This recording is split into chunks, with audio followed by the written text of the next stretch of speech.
They killed, give me Isaiah 14 and 21. They did the same thing to my people. So you said that they put millions of my people. Should a murderer go to jail for murdering? Absolutely. Should a thief go to jail when he steals? Absolutely. Should a robber pay back the money he robbed? Absolutely. So why shouldn't the white man pay for what he did? That's right. That's right. One day you'll see just how it feels. Payback is a dog. It's a dog. Payback is a dog. It's a dog. Payback is a dog. It's a dog. Payback is a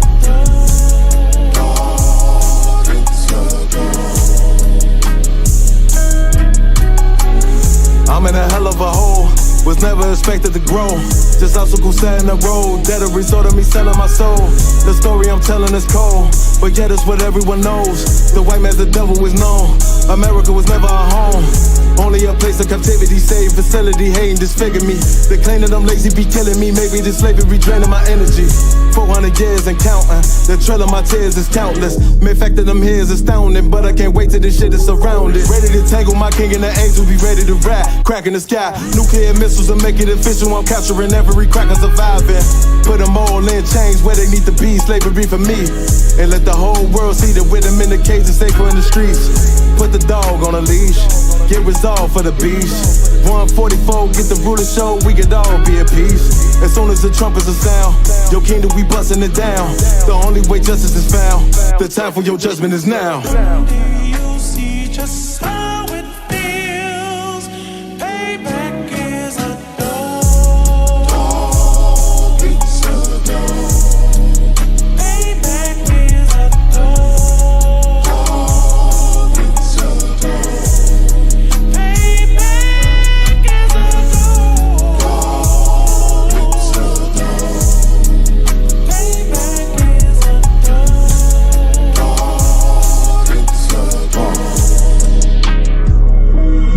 Look, ain't no remorse in my blood, Slim. It won't be no compromise. Now it's time to feed the worms. Watch his body turn to flies. I clutch iron while you trust the lies. The next Glock I buy gon' be Gen 5. I get it customized. And sending shots off like farewell. Praying payback come back around like a carousel. Still remember Yahanna's words ringing in my head like bells. Said you in this body, you fit the Lord, fuck the cartel. Triangle choke, apply pressure to the game like I did Vondale. Payback's a bitch in a dress, she a bombshell. Revenge is served cold, I just hope they make an oxtail. Glock fresh out the box, I swear it got that new car smell. Made myself a target in the world of mad shooters. There was design 5 for our babies to pass through. In the day of our king's reign, I'll be overzealous. They bought my jealous, I bought brand new parabellums. Someday you'll see just how it feels. Payback is a dog. It's a dog. Payback is a dog. It's a dog. Payback is a dog. It's a dog. Payback is a dog. It's a dog. Backstage. Yeah, nigga. Fake ass nigga. You ain't no Israelite, bitch, you a gospelite, bitch. Fuck you talking about? Hey, If that nigga won't walk, bitch, we ready. It ain't hard to find us. Hawk, I keep that stick locked, loaded, but he'll fade just line up. Young nigga named the Slayer. What you think, boy? You be done to try. Soft coast shit, we bout it. UPK, you solid. Little bitch think I'm crazy, think I'm playing like bitch, I ain't the one. Warfare every day, so who is you, bitch? I don't need your love. Killers right round the way. What you think? I love this brotherhood, a hood. More than you, bitch. Sharp on shit, I'm bout it. UPK, too solid. Fuck nigga don't want war. It ain't enough clips in your army. All the bitches wanna take my piece. All they hoes wanna take my piece. All the niggas wanna take my piece. No, I can't let her die.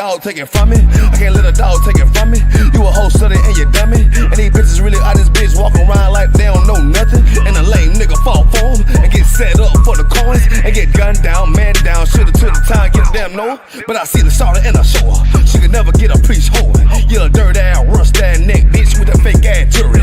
In Tennessee while I'm touring. That's a Tennessee, but she luring. Yeah, that sucker duck bitch ass boy, fuck nigga over that bit muggin'. I say, if that nigga on wall, bitch, we ready. It ain't hard to find us. Hawk, I keep that stick locked, loaded, boy, he'll fade you line up. Young nigga name is Slayer. What you think, boy, you be done to try. Soft coast shit, we bout it. UPK, too solid. Little bitch think I'm crazy, think I'm playing like bitch, I ain't the one. Warfare every day, so who is you, bitch? I don't need your love. Killers right round the way. What you think? I love this brotherhood. Hood. More than you, bitch. You a lame nigga down to me. Eat candy, but I'm sucker free.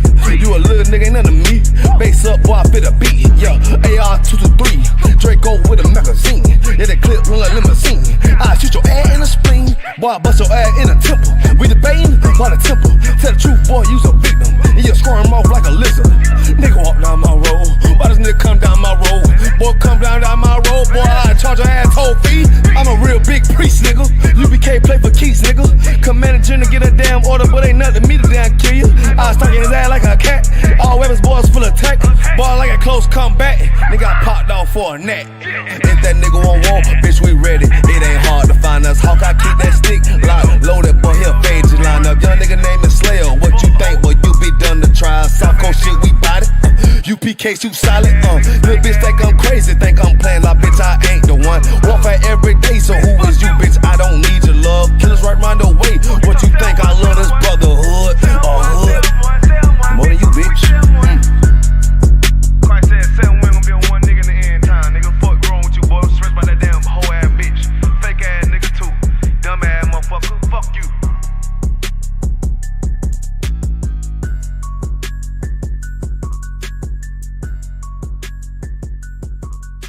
Backstage.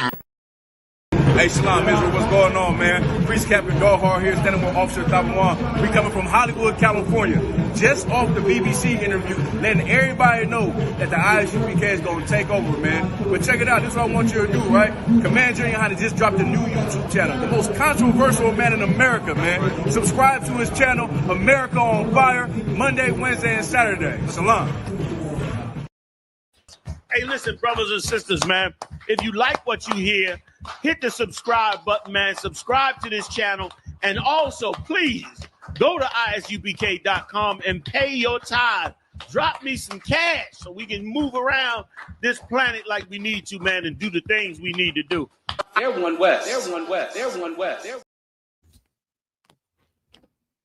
All right, if you can hear me loud and clear, type of 1 in the chat. If you can hear me loud and clear, type of 1 in the chat. See who else we got up in here. Let's see who we got. Let's get those ones going. All right, Shell, I see you. Shalom. Trooper Shakat, I see you. Deandra, I see you. Shapara. If you're on Facebook and you can hear me, type of 1 in the chat. Make sure we're good to go. Trooper Shalat, I see you.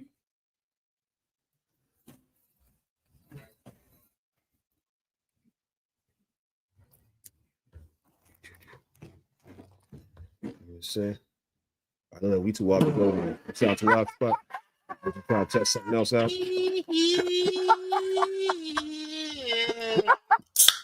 What's wrong? What you trying to hear? Oh, okay. Shalom, Priest and Officer Hawar, I see you. All right, well, let's go ahead and clap it up. Understand? Damn right. Shalom, Mario Dominguez. Shalom, T. Will. Shalom, Abayar. Yahweh Ba'Hashem, Yahweh Shah Brakatham to the brothers. What's up, Priest? Okay. Okay, no sweat. Yahweh Ba'Hashem, Yahweh Shah Brakatham to the brothers. Yahweh Shamar Alathan Ba'Hashem, Yahweh Shah to the sisters. We are the Israelite School of Universal Practical Knowledge, started out of 1 West, 125th Street, out of Harlem, New York, under commanding General Yahanna. We are not affiliated with no other Israelite group or Christian organization, and we teach the truth according to the Bible. There's only one truth. There's no such thing as everybody has a piece of the truth. I know that's a popular thing to hear now. Well, this is my truth. You're looking at a man that believes he's a woman and he has a wig and makeup on, and I want you to address me as ma'am because that's my truth. You know, you got some woman, she believes she's a damn man and she's dressing as a man and she got plastic dildos in her book bag and she wants you to address her as sir. Well, that's my truth. You understand? Everybody has what they call their truth, but the problem is truth is not subjective. Truth is not subjective. Truth is objective, meaning it's all across the board the same. What's another word for that? We did it last week. What's another word that you can use for the truth to say the truth is objective? What's another word you can use? You understand? What's another word for objective, for the truth? The truth is not subjective. It's not personal. The truth is objective. It's practical. It's true. Oh, it's not. Go ahead. Universal. That's right. All right. Give me a hand. You understand? The truth is universal. Shalom, Lisa John. I see you. You understand? Shalom, Black Dazzle.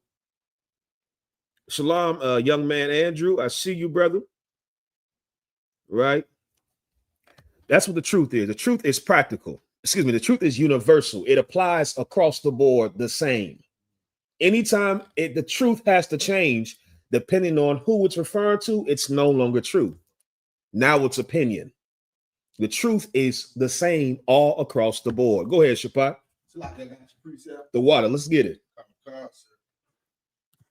This is the book of Galatians, chapter 3, verse 28. There is neither Jew nor Greek. There you go. There is neither bond nor free. There is neither male nor female. For ye are all one in Christ Jesus. That's right. This is the precept to prove the truth is universal. You understand? It's not personal. It's not subjective. It's universal. It's the same across the board. You understand? If you could, Trooper, can you get me Romans 2:11? You understand? I'm priest and officer 5,000 Kazak Ahmad. I got priest and officer Shapat Dayak. You understand? Rocking and rolling with me. And Trooper Leviathan. You understand? We are the Israelite School of Universal Practical Knowledge. You understand? The commanding general Yahanna started out of 1 West, and we teach the truth, the one truth, the universal truth according to the Bible. And that's that blacks, Hispanics, and Native Americans are God's chosen people, and the white man is the devil. And it would behoove all of you to put that in your chest. If you want to survive in America in this upcoming time period that we're in, and in the future to come, you better understand something, that the white man is the devil.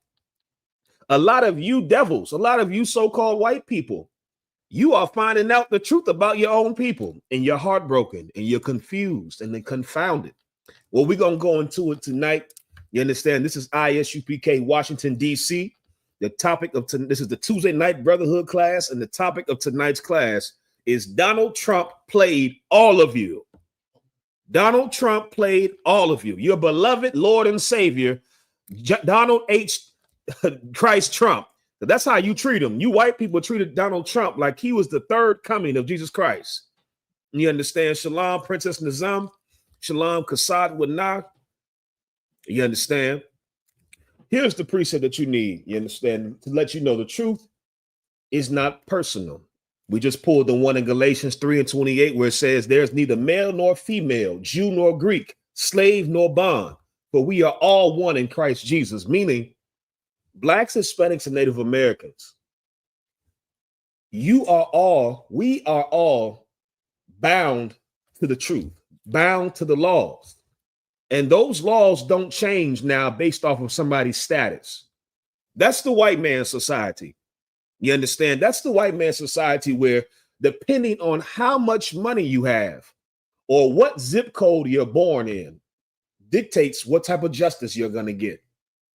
I'm not making this up. You can look this up. They have an entire organization called the Innocence Project, where it's people, mainly white people, whose job it is to now take on cases of black and Hispanic men, mainly, who have been wrongfully convicted.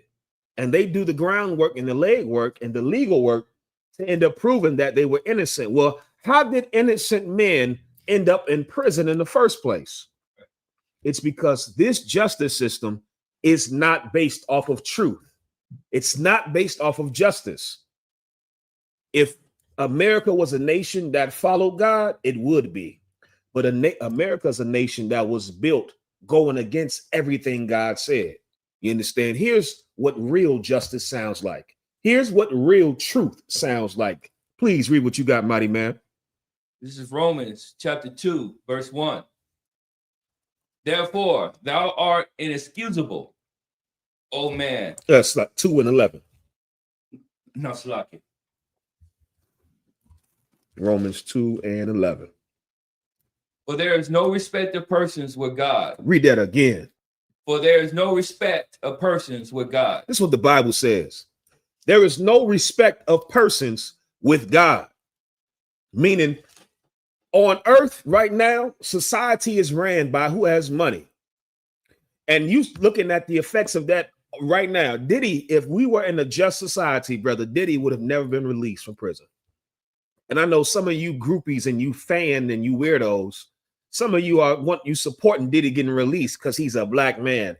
Diddy is a nasty nigga that I would never bring to any of my functions. I wouldn't want him around my children. I wouldn't want him around your children. But Diddy was able to get out of prison because of his status, his money, and his connections.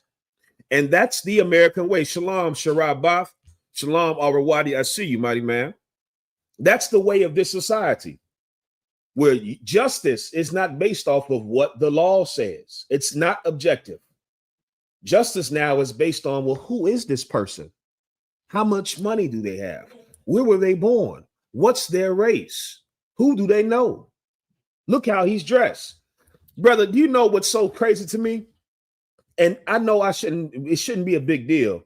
The fact that you have to get dressed and put on a suit and tie to come to court.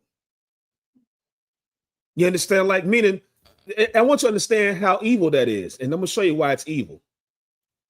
Can anybody take a guess why it's evil? Before I give it to you, why is it evil that you have to put on a suit and tie and slacks and a button-up shirt to show up to get your judgment? Why is that evil? I want to see if anybody can get it. What's evil about that? Because on the surface level, somebody will argue you and say, well, it's a professional place. You have to present and show up professionally, and you can't just show up any old kind of way. Okay, that's a good argument on the surface level. But why, on a deeper level, is it evil for that to be how you have to dress to come get your judgment? Trooper Shakat said, casket vibes. I feel you, but not quite. Kasab would not said, wolf in sheep's clothing. I feel you, but not what I'm looking for. She said, casket sharp. Okay, not quite. Not what I'm looking for. Shalom Rakai, I see you. Lisa John said, another con game. Well, that's true too, but that's not it. Anybody want to take a shot in the room? Why is it evil that they required you to dress a certain way to come get your judgment? And it's so simple and so straightforward. It's not even deep. It's just straightforward. I'll give it to you. Because what about the people who don't have those things? Who can afford to? It's just straightforward, practical. Meaning, if I show up in rags because that's all I have, that's going to determine my judgment. Which means if you are poor, you do not get fair judgment in America's court system. That's what it boils down to, and that's the whole spirit of America. America is the place where justice is taken from the people that need it, and judgment is now taken from the people who deserve it. That's America. The people that should be getting punished are getting away, and the people that need protection are being destroyed further.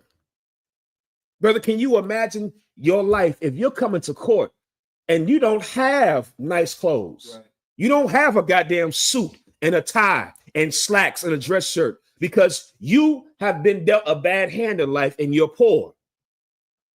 But you know that if you show up here and anything less than, it's going to affect your judgment. Brother, this is an evil society. This is an evil society where everybody knows you have to come dressed up this certain way, or your judgment is going to be affected by it. Go ahead, Shapak. In a lot of ways, it's looked at as contempt of court. Yes. Brother, I've seen that happen. Where if you come dressed a certain way, they'll say that you are in contempt of court, meaning you have disdain for the authority of the judge and the seat he sits on, that you didn't come here presentable. Right. Are you serious? There are people on the streets who the only clothes they have are the clothes that are on their backs. Brother, I don't even own a suit. I'm not even a poor man. I'm poor because we Jews. You know, so I'm definitely poor because we all Jews. And the Jews are in poverty, but we're rich. And brother, I'm not even homeless and living on the streets, and I don't have a suit. I don't have a suit to my name. You understand? Like, I couldn't imagine if I really needed to have a suit and I didn't have the means to get it. Brother, I would be out of luck.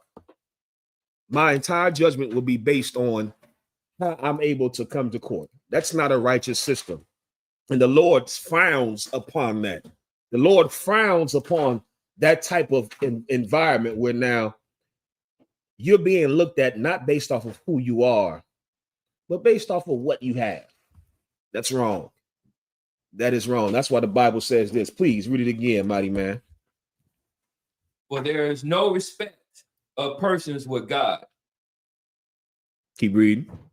For as many as have sinned without law shall also perish without law. Right. If you could get me Proverbs chapter 14, verse 20. You understand? Samuel Manley, what's the nonsense that I'm talking? If you believe I'm talking nonsense, then tell me specifically, what did I say that's nonsense? Don't get on here crying and complaining and whining. Tell me. You understand? Tell me as a man that has some sort of intelligence about yourself, tell me, what specifically am I saying that's nonsense? Let's talk about it. Let's address it. I'm here for it. We ain't running from it. You understand? Shalom, Maria. I see you, sis. Deandra said, I think that's old boy from yesterday who got booted. Well, I ain't gonna boot him today. You understand? He was right to get booted yesterday. You understand? Well, I'm gonna see what he's talking about. Samity Sam. Go ahead, Shapat. It's got to be pathetic to have us a notification for you to come in and be like, say it again. He has to have us on notification. That's like he's a follower. Right. What Kendrick say? He's a fan. He's a fan. He's a fan. You're a fan. Right. And that's okay. People think fans are always in the affirmative. You can have fans that are in the negative as well.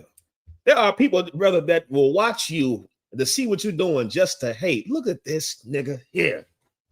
God damn it. Every time they looking at your page, brother, got the notifications on for your page. This is how bad it is. You go on Facebook. Most people don't know, if you constantly looking up the same person, Facebook will create a shortcut where you go on your Facebook, you don't have to type in their name. You just can push their icon. It'll put it their icon there if you look them up.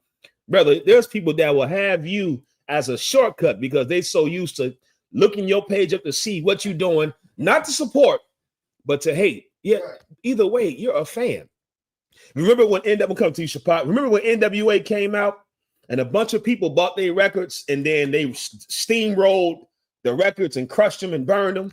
You know you're a fan, right? The moment you spent that $9.99 to buy that CD, you became a fan, dummy. You're a fan. And listen, we welcome all fans. You understand? Yosemite Sam, the fan. And I'm still waiting for your response as well. What exactly am I saying that's nonsense? Go ahead, Shapat. Like I was about to say, it's heavy. I heard you saying because it's the truth. And my grandmother was the proof. My grandmother didn't particularly like football, but she sat in front of the TV every Sunday to watch the Redskins. And if you asked her, she said, I'm watching to see them lose. And she said, I said, Grandma, you a fan? Yeah. Like I said, do you watch anybody else? She said, no. Yeah. She watched the Redskins every Sunday faithfully for years just to see them lose. I said, Grandma, you're a fan. You're a fan. You're a fanatic. Yeah. You are a fan, just on the negative side. Right. Fans exist on both sides, and most people, they don't know how to be a fan on the positive side. Samity Sam, just tell me what I'm saying that's nonsense, please. You know, I'm willing to hear you out. Right. So now, please, who had Proverbs chapter 14, verse 20? Also, if you haven't done so, everybody make sure you like and share that stream. Hit that hit that thumbs up button. You understand? Hit that thumbs up and share the stream so more fans like Samity Sam can see the stream and be angry. You understand? We welcome all fans. I like, actually, me personally, this is my own thing. I got a villain complex. I like haters. You understand? The more people I know that don't like me, it's fuel. It's like I gotta get up today because who the haters gonna hate on? You understand? I move by that more than supporters. You know, I might have an issue. You understand? I might have an issue I need worked out in counsel, and I'm working on it. You understand? We all growing, and we all gotta be patient with each other. Like and share the stream. Let's push this truth. You understand? Shalom, Judah 720. I see you. Right, that's right. Maxine Waters had those tapes crushed. I remember that. That's an excellent precept, Officer War. Proverbs 24:7. Wisdom is too high for a fool. That's correct. You understand? The water for the views, like Officer War said. Read what you got, please. Proverbs chapter 14, verse 20. Proverbs chapter 14, verse 20. The poor is hated, even of his neighbor, but the rich have many friends. This right here is the condition of our people here in America. The poor is hated, even of his own neighbor, but the rich have many friends. You understand? It's not hard to be liked when you're rich. You understand? P. Diddy is a man, brother, who has been found out to be so nasty and disgusting. And he had many friends. I'll get more onto the topic, not just P. Diddy, Donald Trump and Jeffrey Epstein. Brother, they were known. Jeffrey Epstein was known to traffic little girls. And he was able to rub elbows with the elites of the earth. Dukes and princes and politicians. People who make decisions on whether or not you live or die. Yeah, see, the rich have many friends. That's the problem. It didn't say the just have many friends. It said the rich have many friends. But the poor, the poor is hated even by his own neighbor. That's why black people hate each other. Yeah. Blacks, Hispanics, and Native Americans, we hate each other. You would give a white man that's making money, you would give him more money before you give your own family member who's struggling money, because this society teaches you to look down upon and hate the poor. Right. That's what America is built on. And it's not by mistake, it's on purpose, because the majority of people that are the poor are blacks, Hispanics, and Native Americans. You understand? This society hates the poor and it loves the rich. Thank the Lord that God said he is not a respecter of person. And this is something that you got to understand, especially you black women. And I'm only calling out black women because there are many different statistics coming out about how single black women have the most home ownership. Black women have the most degrees. A lot of you sisters, you have been the white man's lieutenant in enforcing white supremacy. You have been the white man's lieutenant, and you believe that your money and your possessions now makes you more deserving of human decency than your male counterparts. Meaning a lot of you black women, you think you're better than black men because you have money. And that's not your fault for thinking that. Right. You're wrong for thinking it, but it's not your fault for thinking that. You think that because you are well entrenched in this society. And you see how this society works. And the white man society works by respecter of persons. So it only makes sense logically that a black woman, she gets degrees, she gets money, she gets certain possessions and certain comfortability and luxury for herself. It only just the logical progression for her to now think she's better than the black men who don't have that. Because this society, she is. She can go into a courtroom, brother, and not get the same judgment as a black man who doesn't have those things. So really, black women that are like that are living in the reality that exists. This is why Christ said what? Even though this is the reality that we live in, what did Christ say? If somebody can get this precept, it will blow my mind. What's the question? Even though this is the reality that those sisters live in, meaning it makes sense to believe you're better than black men, because this society teaches that you are. This is why Christ said what? What did Christ say?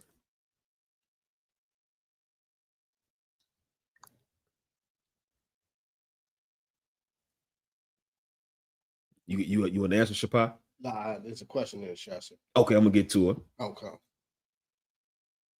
What did Christ say?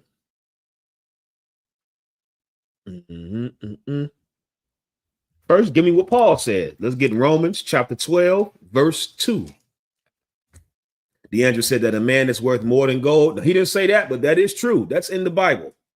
That is in the Bible. You understand? And that is very true. But not that. This is what you need. Even though society conditions you to think that if you have possessions, we got one right here. Rolanda Best. She said a lot of black American men are uneducated and lazy. Sorry, not sorry. A lot of black American women are uneducated and lazy. Anything you can say about one, you can say about the other. A lot of black women are uneducated and lazy. You understand? You think black women are in here? There are more black men in the truth than there are black women in the truth. So black women are uneducated when it comes to the truth. Right. They're lazy because they're not coming in here. They don't want to work towards coming into the truth. Yeah, a lot of our black men want to be the queens of the community. Well, Rolanda, a lot of our black women want to be the kings of this community. You understand? See, there's a problem on both sides. The difference is black men have not been granted the access to certain positions and authority on purpose. Black women have been given access to things that black men have not been given, and that's on purpose. It's not because black women work harder than black men. Right. It's not because black women are smarter than black men. It's because, and this is what you dummies should understand, you're being played. The same way Donald Trump played the MAGA, his own base. You're being played to believe that you have elevated over the black man because you are better than the black man. You fell for it. You're a dummy. Right. The white man on purpose has allowed you to get into positions to usurp authority and destabilize our community. If you are a black woman, you better understand the things that you are able to get and the wealth and positions, some of it is off of your merit and ability. But you better understand, brothers don't have that because on purpose, the white man wants you to feel like you're over us. And that's what has happened. You have failed for the trap. You have been played. And that's why many black women are the lieutenant for the white man. You his right-hand man and enforcing white supremacy. You understand? We got Romans 12 and 2. Please, nice and loud. Shalom, sis. Good to see you. Shalom.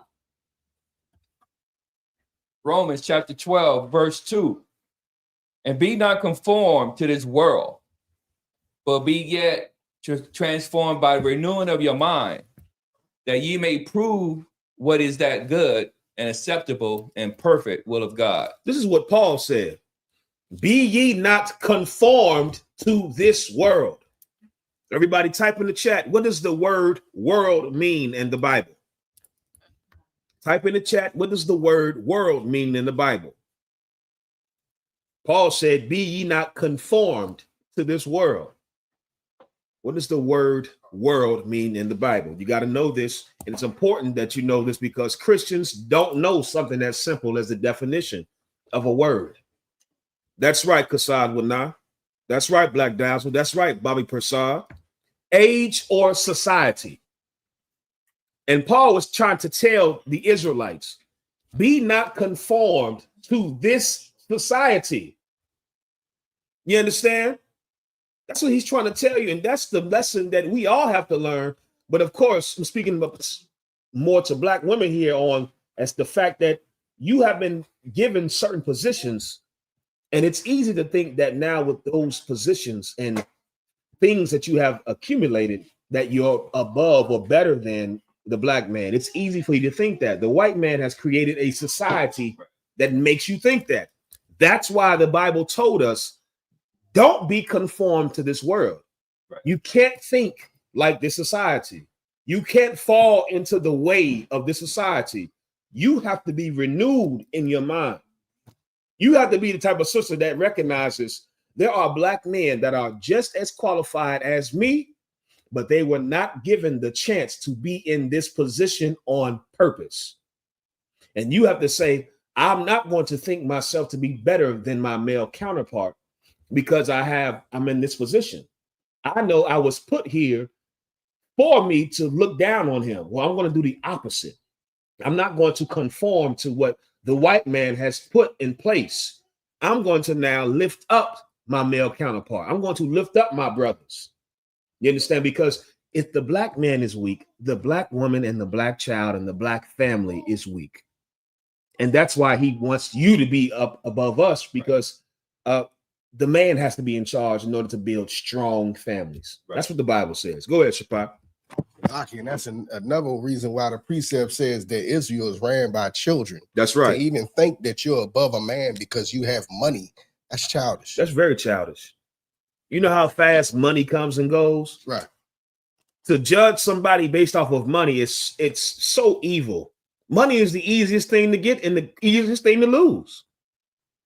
How come we're not treating each other based off of the type of character we have? And that's why many of your daughters would have been right with R. Kelly and Diddy. Right. Because you're not raising children to look at this society the way they should. You're raising children that are conformed to this society. So they see a man with money and they equate that as a high value man. They see a man with possessions and power and they equate that as a good man versus looking at a man for what type of man is he? Right. How does he live? What is his characteristics? See, you don't teach your children, your daughters to think like that. And because of it, your daughter is the next R. Kelly victim. Your daughter's the next Aaliyah, without the fame, of course, because she can't sing. You understand? Your daughter's the next Aaliyah. Your daughter's the next Cassie. She's the next unknown victim to some rich man because you are conformed to the society. Right. And you think having money and wealth and possessions now makes you worthy of more than somebody that's poor. Well, that's the society. Christ hates this society. He hates it. Rolanda Best said, a lot of you brown and dark-skinned men don't like brown or dark-skinned women. Y'all niggas really treat dark-skinned women like shit. Let's just keep it real, Mr. Know-It-All. Rolanda, I don't know who you're referring to. I don't know who you're referring to. You said a lot of y'all men. Are you referring to the men in the I.S.U.P.K? Who are you referring to? Because last time I checked, we love black and brown women in here, so much so that we got more than one. Everyone West. Brothers in here getting 3 and 4. We love black and brown women so much. Ooh, yum, yum, yum. That's what General Hyman do. Yum, yum, yum. We love black and brown women so much, we can't just have one. They like, what's it? Pringles. Black and brown women are like Pringles. You can't have just one. Right. Rolanda, you might want to surround yourself around different people. You understand? Because again, what you say about black men could be said about black women. There are a lot of black women that don't like dark-skinned men. That don't like black men.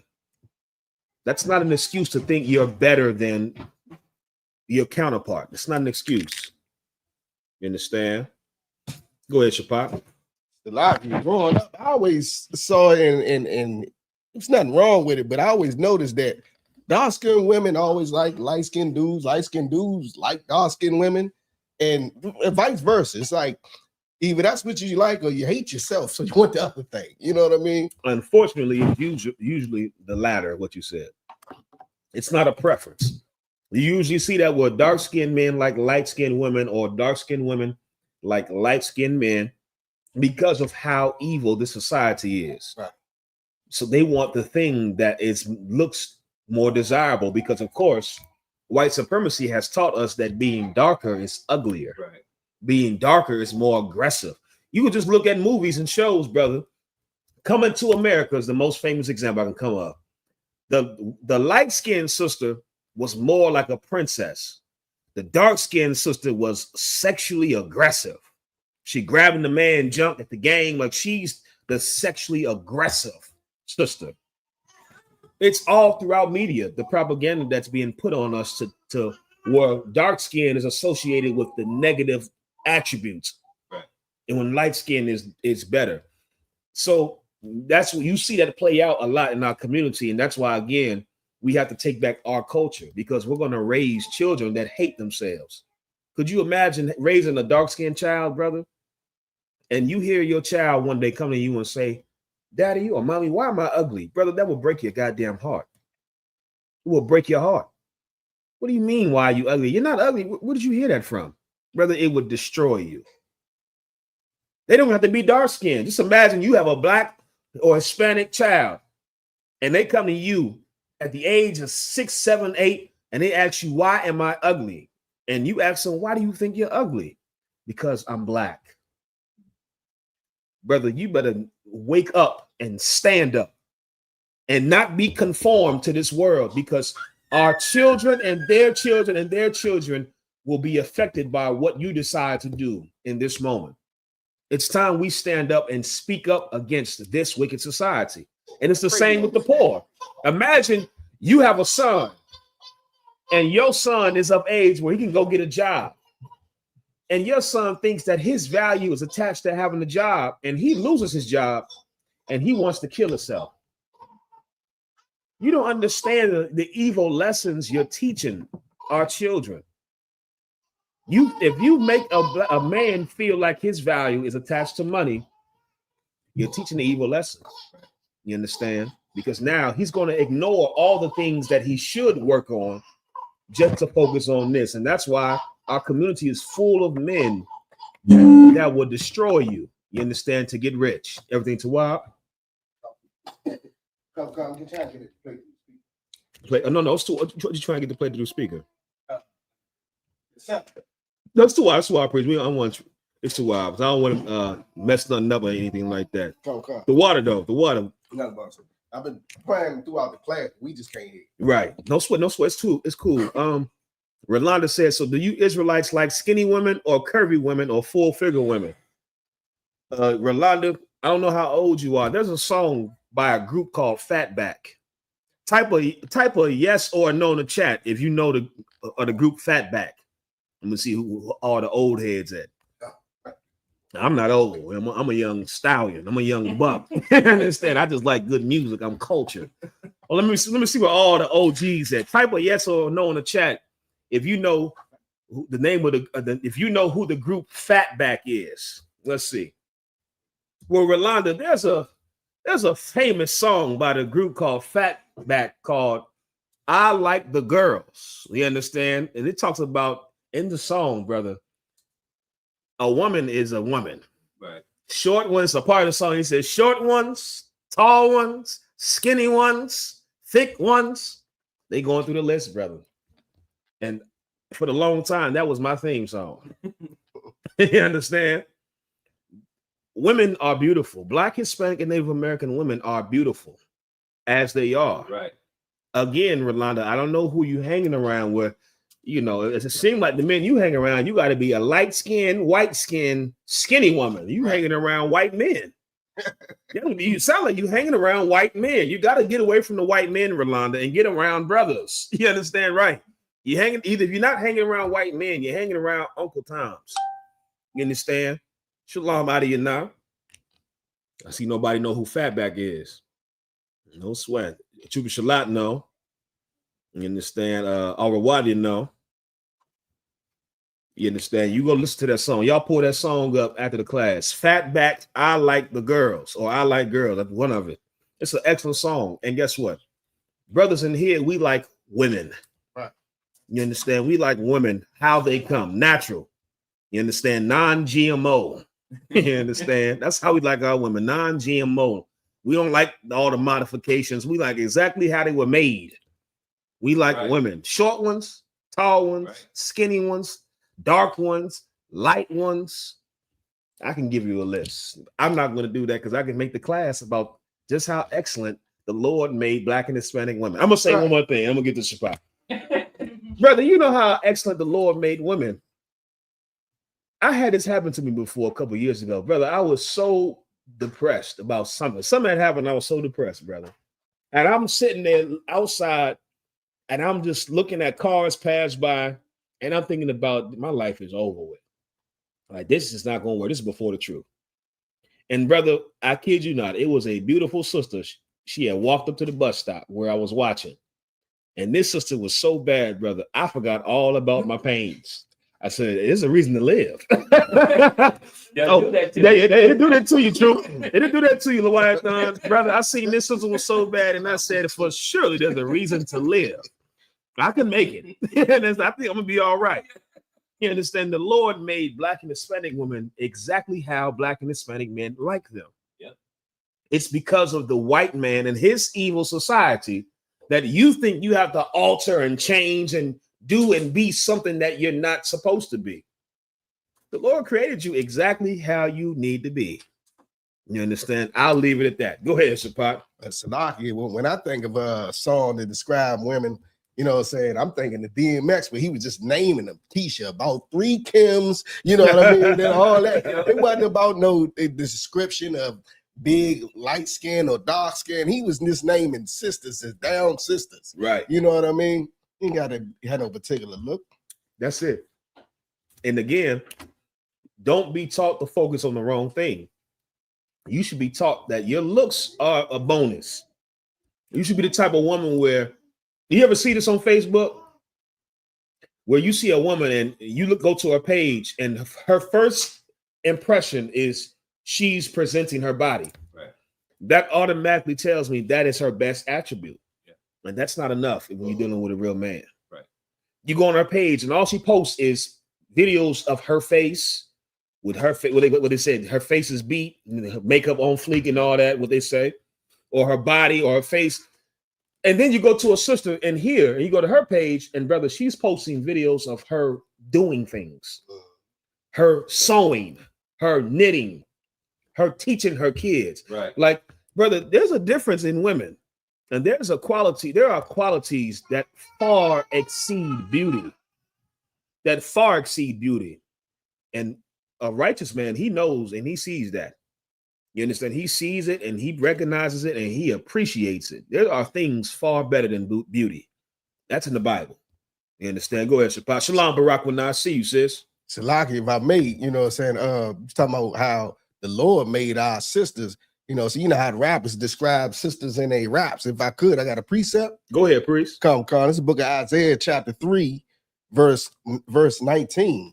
The chains and the bracelets and the mufflers, the bonnets and the ornaments of their legs, and the headbands and the tablets and the earrings, the rings and nose jewels, the changeable suits of apparel and the mantles and the wimbles and the crisping pins, the glasses and the fine linen and the hoods and the veils. But you get what I'm saying? That's right. It's describing how fly these sisters are. Right. You understand? It's describing how fly our sisters are. Shapat, we had a question before. I'm trying to find it. Like it was Joe D. Joe D. Okay, let me see. Joe D. He said, can we please get a breakdown on Luke 16 on the rich man and Lazarus? I'm confused. It says the rich man was in hell, but I thought y'all preached no one goes to hell. Excellent. Yes. Let's go to it. Let's go to Luke chapter 16. Chapter 16.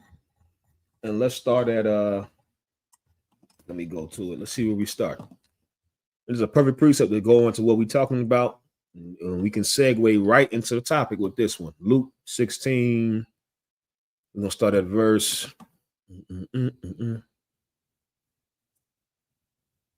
Start at verse.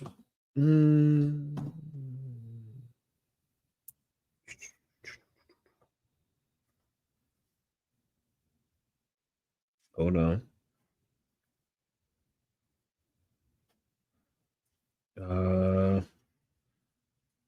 Somebody find it before me. Let me know. Okay, hold on. What exact part are you trying to find, sir? Oh, start at verse 19. There we go. Luke 16 and 19. This is Luke chapter 16, verse 19. There was a certain rich man which was clothed in purple and fine linen. Stop right there. There's a certain rich man that was clothed in what color? Purple and fine linen. I'm gonna do a TikTok video. I already got the evidence I need. Straight up. It's heavy because I was gonna do a TikTok video. I don't know if y'all know this or not. There is a connection between cults and the color purple. Right.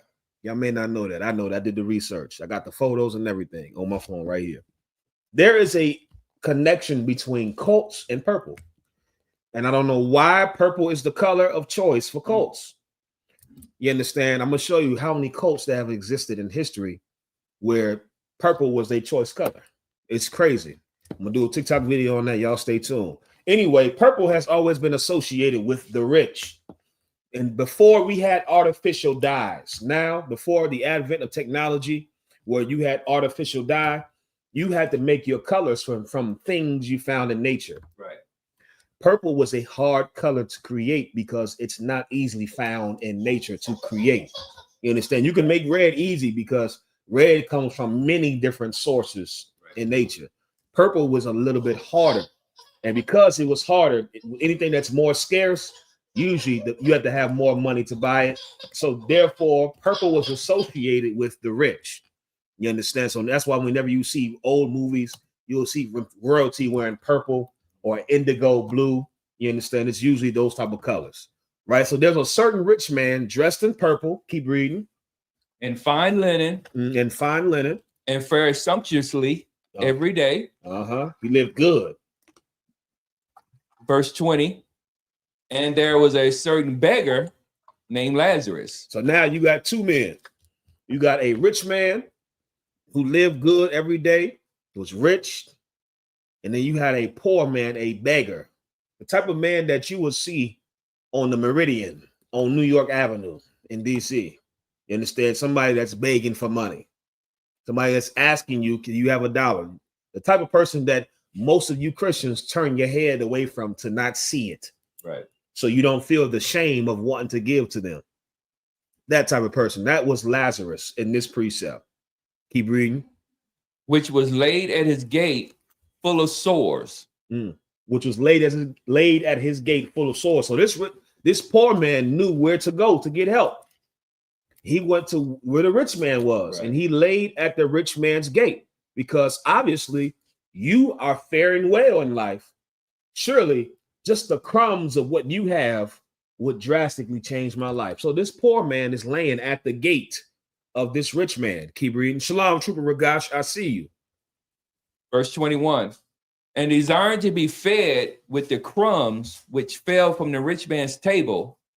Moreover, the dogs came and licked his sores. Stop right there. Now, this poor man, he didn't ask for what the rich man had. He didn't ask to be put on the same level. He didn't ask for much. He asked for the crumbs from his table. Let me show you how evil the rich are. Put yourself in the analogy. Brother, there's not too many things that you can eat and not spill a crumb. I've tried. You understand? I've been so hungry. I tried to not spill a crumb. I tried to see it. You understand? And it's hard to do. It's not too many things where you can eat and just by the nature of eating, you spill. There's crumbs that you spill. Right. Brother, nobody is crying over the damn crumbs. Right. Nobody is caring about the food that drops from your mouth and the crumbs. You understand? Right. The rich are so evil that the thing that is little to them, they still don't want you to have it. That's how evil the rich are. They don't even want you to have the crumbs. The thing that they're going to sweep off the table in their hand, and where they're going to put the crumbs? In the goddamn trash. They're going to sweep the whole table, and it's nothing to them. Right. But they don't want you to have it. That's how evil the rich are. And the poor man, he just wanted the crumbs from this rich man. Keep reading. Verse 22. And it came to pass that the beggar died and was carried by the angel into Abraham's bosom. Stop right there. So when you read, it says, and the dogs licked his sores. This is talking about the other nations of people now giving poor people what poor people need to make it to the next day, which is what? What are the reliefs of poor people? The things that poor people turn to for relief. The dogs are the other nations. What is the things that the other nations provide us that gives us temporary relief in our poverty? Shapat? Drugs, cigarillos, blunts, cigarettes, liquor stores. You understand? Cheap fast food. You understand? That's what it means when it says the dogs licked this poor man's sores. It's saying he was provided comfort, temporary relief by the heathens, the other nations, which is the current condition. That's right. Christianity, Kasai Wana, Christianity is no different than crack, cocaine. Go ahead, mighty man. And I was just thinking, because if you got sores and then the dog is licking it, it's just making it worse. It's making it worse. It feels good in the moment while they're licking it. Right. But it's not healing the damn sore. Right. It's just a temporary comfort. You understand? It's just like if you ever cut yourself and you like, you do that, you're like, Right. It's instinct. You do that. You cut your finger. It's not healing the damn wound. It's just a temporary comfort. That's it. You understand? And that's what's happening with Lazarus. Before he died, he had temporary relief from these heathens, the dogs. You understand? Just like all poor people. You look at our people, brother, that's all we had. That's why, what do most people, let me show you how this is so biblical. Why do people not want to give money to poor people? What's the number one reason? Go ahead, sis. They think they're gonna use it for drugs. They think they're gonna use it for drugs. So I don't want to give him this $5 because he gonna take it to go buy some crack. Right. Go ahead, so do your thing. I don't want to give him this little change because I know he gonna take it to buy him a pint. He gonna buy him. That's right, King Zo, for crack, for drugs, right, for cigarettes. The thing in you don't even want to give to the poor because you thinking they're gonna take your money and to go temporarily relieve themselves. They are. It's true, and it's none of your business what they do with the goddamn money. Right. But you gonna police what this man is doing after you give him $5? Now let me go see you buy. I'm gonna give you this $5, but I gotta go with you. So while you buy this McDouble and fries, because I want to make sure you ain't getting no crack rock. Who the hell are you, you piece of filth? You deserve to be in his position, you piece of filth. You think you're better than him because you gave him $5 freaking? Right. You think you can police his life because you gave him $5? You think you have moral superiority because he's poor and you're not? You deserve to be in his place. Right. It doesn't matter what he does with the money. You pig. He needs temporary relief because when you're poor and you have nothing, that's all you have. Right. Go ahead, Shapat. Like if I may, I remember the general was breaking it down. Like you regardless if you give him whatever you give him, you giving it out of the kindness of your heart because you're a good person. That's right. You see what I'm saying? Now, if he's gonna go get crack regardless, that's you right. know what I'm saying? You worried about him, you gonna buy him some food. If you buy him some food, okay, well, that's just money. Extra money now right here to use for crack. Exactly. You know what I'm saying? Yeah, it don't matter if it's for the food or when he gonna get his crack if he gonna get it. That's right. You doing that to be a good person, and so you be a good person. That's right. And that's what the gentleman. I remember that class because this was the same breakdown. You understand when General Muhammad taught that? Don't do that. This is a side note. Do not do that. Do not try to tell yourself, I'm not going to give this brother or sister money because they're going to use it for this. Don't do that. You're giving this to them because you're a kind person, and that's the end of it. What they do with it is on them. Right. And that was Lazarus, brother. He had nothing else in life but temporary relief from the heathens. Please keep reading. Verse 22. And it came to pass that the beggar died and was carried by the angel into Abraham's bosom. Mm-hmm. The rich man also died and was buried. Mm-hmm. Verse 23. And in hell he lifted up his eyes, being in torments, and seeth Abraham afar off and Lazarus in his bosom. Mm-hmm. 24. Start right there. So now to understand this, because Joe D was asking, I thought he said he thought that we didn't teach that heaven and hell are places you go when you die. That's correct. Heaven and hell are not places you go when you die. You understand? When it says Abraham's bosom, it's referring to now a position that he lived when he was reincarnated. You understand? If you don't know the scriptures, Abraham was a wealthy man. Right. You read about the scriptures of anybody know why he and Lot were separate? Lot was Abraham's nephew. You understand? Lot was Abraham's brother's son. And the whole reason why Lot was taken by those African kings is because they were separate. Anybody know in the Bible why they had to live separate? Shapat? Because they had too much money. They had so much wealth. They had so much cattle, brother, that it was too much for them to be close. So they decided one go this way and which way you want to go. Whatever way you go, I'm gonna go this way, the other way. Brother, Abraham was wealthy. The Lord had blessed Abraham. Abraham was a wealthy man, but he was a righteous man. Go ahead, Shapat. That's in the Bible, by the way, too, what we describing. So like if I may, but when people read this chapter right here about Lazarus, they always think it's talking about hell, but like you know what I'm saying, they don't really pay attention to the details. Right. Like when you die, you don't have a body. That's it. But Lazarus asking, can you just put a little bit of water on my tongue? You don't have a tongue. You don't have a tongue. You're not thirsty. I thought you was a spirit. Right. Yeah, that's because the Slack. I mean to cut you off. Go ahead. Salaki, and then y'all supposed to be both gone. Right. You know what I'm saying? Like he has a finger. Right. Y'all need water. Yeah, you need water. You have a tongue. Come on, brother. Context clues. Concert. That's what I remember being in school, brother, in English class and literary class. Context clues. These men are back on the earth because guess what? When you die, that's not the end of it. You don't die and go to heaven or hell. You die and now come back through reincarnation. And you have a life all over again in a new body. And guess what?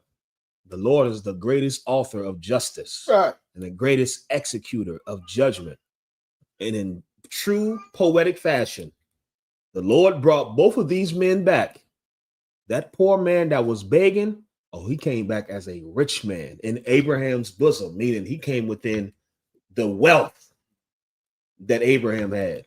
This Lazarus came back now as a wealthy, rich man. And that's what? That rich, filthy pig who didn't want the poor man to have his crumbs, he came back too. And when he came back, he lived in hell on earth because heaven and hell are conditions on earth. Right. All it is they switch positions, which is really all the Bible is about. What do you think the first shall be last and the last shall be first means? It's switching positions. What do you think ye shall be the head and not the tail means? It's switching positions. That is the most poetic form of justice you can get. It's you now can feel what I felt while I live the way you live. It's the most poetic thing. David said, thou preparest a table before me in the presence of my enemies, meaning I once was hungry and I watched you eat. The Lord is going to sit us both at the table and the Lord is going to feed me and you're going to watch me eat. That's beautiful. That's justice. Go ahead. Now we're just thinking. Pray you understand. Now Abraham was a righteous man. How is he in hell? The water. The water. If Abraham was a righteous man, how is he in Abraham's bosom and he's in hell? Because again, how is the rich man able to ask for water if he's in hell? If he's in hell asking the Lazarus for water, that would have to mean Lazarus was in hell with him, right, which would have to mean Abraham. That's context clues, brother. Well done. You understand? This will have to mean that they were both in the same place in order for him to ask for water in the first place. The only place both a sinner and a righteous man can exist is where? On earth. That's in the Bible. I saw under the sun the place of judgment and the righteous, because heaven and hell are both here on earth. You understand? And all what happened is Lazarus became the rich man. He died and he came back now in a life of wealth. Right. And that poor man, he died and now he was born into a life of poverty. And now the roles reversed. Right. You understand, the roles reversed, and it's so beautiful. And this is why you should never envy. I'll get you the scripture. You understand? Joke, huh? You want to understand? Say it one more time. Somebody. Under the sun. No. I'm gonna skip that one. Get me read Joe D's question, please, Shapak. He just put something in there. Trooper Leviathan, please. The new question, sir. Yeah, he just put something in there. Please get me. Hold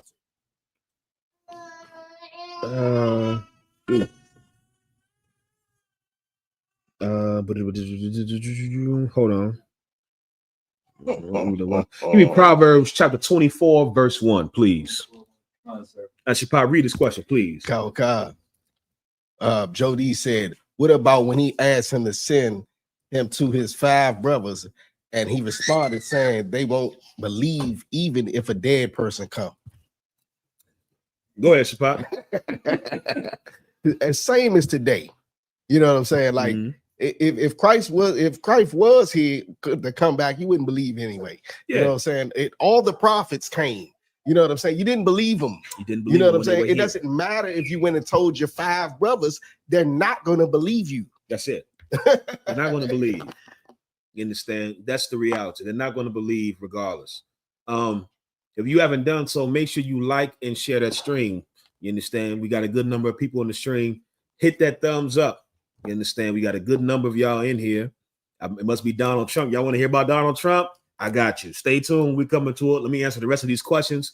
In the meantime, y'all hit that thumbs up, like the stream, share the stream. We about to blaze on this toupee wearing devil called Donald Trump. We about to blaze on him. Share it to all your white friends. If you got white friends, send them this video right now. You understand? I got about 10 more minutes. I'm gonna go into the topic. Right? Go ahead, Shapak. Oh, Slugger, not you. Shell said, I saw this TikTok about Samson. It's from the tribe of Dan, but I didn't see Dan on your chart. Where are the tribe of Dan today? Excellent question. Let me finish this. I'm gonna come to you, Shell, and then Rolanda asked a question about, do black women and Hispanic women outnumber their men? That's why you all can have multiple wives. No, that's not why, and I'll answer that as well. Right, so I'm gonna do this. I'm gonna do Rolanda's question, then Shell's question. If any of you have any questions, type your questions in the chat. You understand? We're gonna get it. Right? Please read what you got, Trooper Leviathan. Proverbs chapter 24, verse 1. Uh-huh. Be not thou envious against evil men, neither desire to be with them. Be not envious of evil men. When Christ was on the earth, most people don't know this, but Christ spoke against 3 groups mainly. First were the Sadducees and Pharisees, the religious leaders. Second were the Romans, and third were the rich. And really, all 3 of them are one and the same. This is why Christ said, it shall be hard for a rich man to enter into the kingdom of heaven. Right. Because usually when you become rich, one, the means of how you became rich determines that most people in this society, okay, I'll give you this. There are no billionaires on the earth, brother, who have not became billionaires by being evil. Right. There's no way you can become a billionaire without now being morally bankrupt. You have had to step on people to get to that point. There's no way you can get to that point without stepping on people. Right. You understand? And then furthermore, let's just say you did acquire wealth the right way. Wealth has a tendency to cause you to lose proper perspective on life. It's just what happens. I don't know why it happens. You understand? I wish I had the wisdom of Solomon to break it down, but I don't know why it happens. But wealth makes you lose proper perspective on what's important. You ever see, and this is why it's so evil too, because this society makes you think that we should listen to rich people, like they're wise. Right. Brother, the most wise things I've heard have been from poor people. They have a proper perspective on life. They don't have too much of anything clouding what's real and what matters. Oh, a rich man, a rich woman, their life is so delicious, they don't have a proper perspective now. You understand? They don't know what it's like to go through the daily struggles of being just a regular person. And that's why Christ said it's going to be so hard for a rich man to enter into the kingdom of heaven. To be rich and to serve Christ, you really have to have a selfless spirit. You understand? That's the only way. You understand? Christ spoke against the rich because the rich, 9 out of 10 times, brother, they're wicked. You understand? They're wicked. Just look at American society. Jeffrey Epstein was a man who was wealthy beyond belief. Wicked. Donald Trump was admired by black people in the 90s and early 2000s. I remember everybody, every rapper was talking about how they wanted to be like Donald Trump on Trump Towers. You understand? Donald Trump was admired for no other reason but just being rich. Right. The nigga didn't have no other skills or attributes. He just was rich. Well, guess what? He got that wealth because of evil, because of corruption, because of him and his father being racist towards blacks and Hispanics. You understand? Yeah, Christ spoke against the rich, and he's telling us, the Bible's telling us right here. Read that again from the top. That's right, DeAndre. Gaining the world and losing their soul. That's what happens. It makes no sense now to gain all these worldly possessions and treasures, and you had to compromise to get it, or you get it, and now you lose sight of what matters, and you compromise while you have it. It doesn't. You will be better off being poor. And if you talk to some actually wealthy people, celebrities, brother, they'll tell you they could wish they could trade places because the pursuit to get to where they are, the things they had to do to get there, and the things they have to do to stay there, it's not worth it. Right. Y'all look at celebrities and envy them. You're goddamn fan of these celebrities when they want the life of you, of regular people. Brother, I wish I would meet a celebrity. I'm gonna treat that nigga like a fan. I'm sorry, can I help you? Who are you? You understand? I gotta have a damn LL Cool J right here. I'm sorry, who are you? Sure, you can have my autograph. right. You want my autograph? Right, he didn't even say it. My autograph, you say? Well, I don't have a pen right now. You understand? Brother, I'm treating him like I'm the celebrity because really they want our lives. Because the Bible says it profits nothing for a man to gain the whole world and lose his soul. And these men and women in these positions, they've given up their soul. That's why they're getting high. You could see it in their face. They've given up the thing that's precious in this life, your integrity, the thing to make you feel like, well, I did this the right way. Brother, let me ask any man in the chat. Let me just show you there's things more valuable than money. And I want everybody to be honest. Let me ask every man in the chat. If somebody offered you $100 million, but you had to sleep with a man, would you take it? Yes or no? And I'm only asking. I know y'all don't. I know like, oh, this nigga wild. I'm only asking because you are going to prove to me and to yourselves that there are things more valuable than money. To all the men in the chat, all the men, if somebody offered you $100 million, guaranteed, no funny business, it's yours. But you had to sleep with that man to get it. Would you take it? Pure Truth said hell no. Bobby said no. Big Head said hell no. Trooper Shalat said F no. Shapak. I'm gonna go one farther. I wouldn't take the money for my wife to sleep with that man. Oh, forget about it. You understand? Not only me, I ain't letting nobody I know sleep with you. Right. Mario said hell no. Trooper Ragash said hell no. Trooper Shakat said la. You all just proved that there are things more valuable than money. Because if not, what's the problem? If money was the most important thing, if money was the goal, right, get the money. And then they say, get to the bag. Get the bag. Right. You know what they say? Yeah, you understand, nigga. There's something more important than that goddamn bag. Yeah, it's the thing that you do not want to give up to get the bag. And that's why celebrities envy you, because they said yes when you say no. Samuel said, I would, and most of you lying. Well, Samuel, that makes sense. Wow. You would. That makes sense. And I'm not shocked by that. Samuel Manley said, God damn. Ain't no pause on that. Stop. And you got to skip over the pause button and hit the stop button. Not pause. Stop, nigga. What the hell? Whoa. Samuel said, I would. And look, it's how evil he is. He think because he would, everybody else is like him. No, nigga, you the only gay one in here.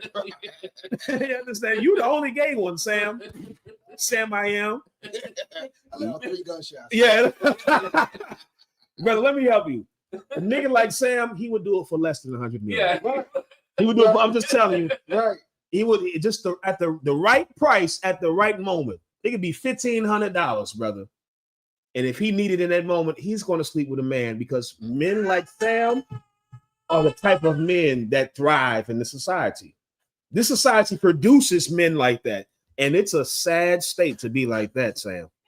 We don't think like you in here, Sam. I pity you.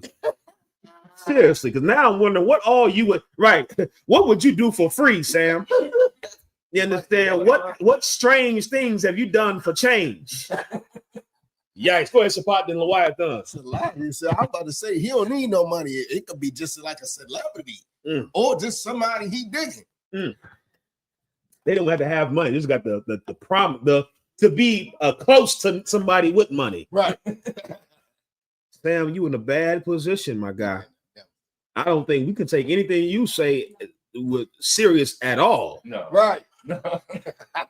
I mean, a homeless man wouldn't even do. That's why he homeless. Right. The homeless man got more sense than you. A homeless man wouldn't give up his manhood for money. Sam, you would. And Sam, you should be scared of that. All jokes aside, Sam, you should look at yourself in the mirror and say, I have a serious problem and I need help, because that's a bad place to be in. Go ahead, Trooper Leviathan, please. No, I was gonna say he probably do it for a Klondike bar. What would you do for a Klondike bar? It don't matter. Sam would do it. It don't do this Klondike bar. Sam would do it. Sam, I am green eggs and ham. Damn, goddamn Sam. I pray that no Black and Hispanic man is like you ever. You understand? You see, all the real men told you there's no amount of money that'll make them give up their manhood. You said you would, and then you try to put that on everybody else, like we all thinking the same, and everybody else is lying. Yeah, I would, and everybody else is lying. No, you nasty nigga, you freak, you weirdo. No, we wouldn't. I don't even want, brother. I'd be embarrassed to go get food stamps. That's how proud I am, nigga. We talk about giving up my manhood for what? I don't damn near don't want the food stamps. No.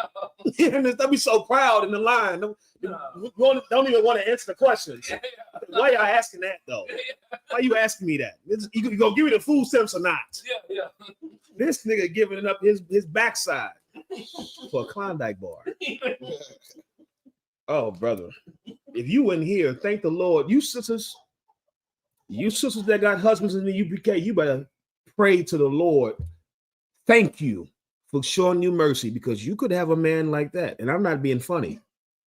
If you are a single sister, you better get your man from the UPK, because you are going to get a man like that. And okay, that's why it's not surprising, because I've seen videos when this question was asked, and brother, a lot of men was like Sam.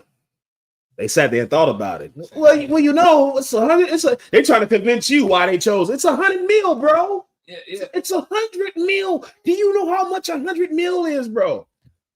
Nigga, what are we talking about? I couldn't live with myself with that 100 mil. Right. It's not happening. And that's the type of thing that this society creates. And that's why Paul said and Christ said, be in the world, but not of the world.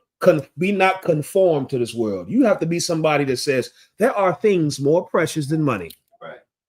There are things more valuable than money. Now let me ask you this.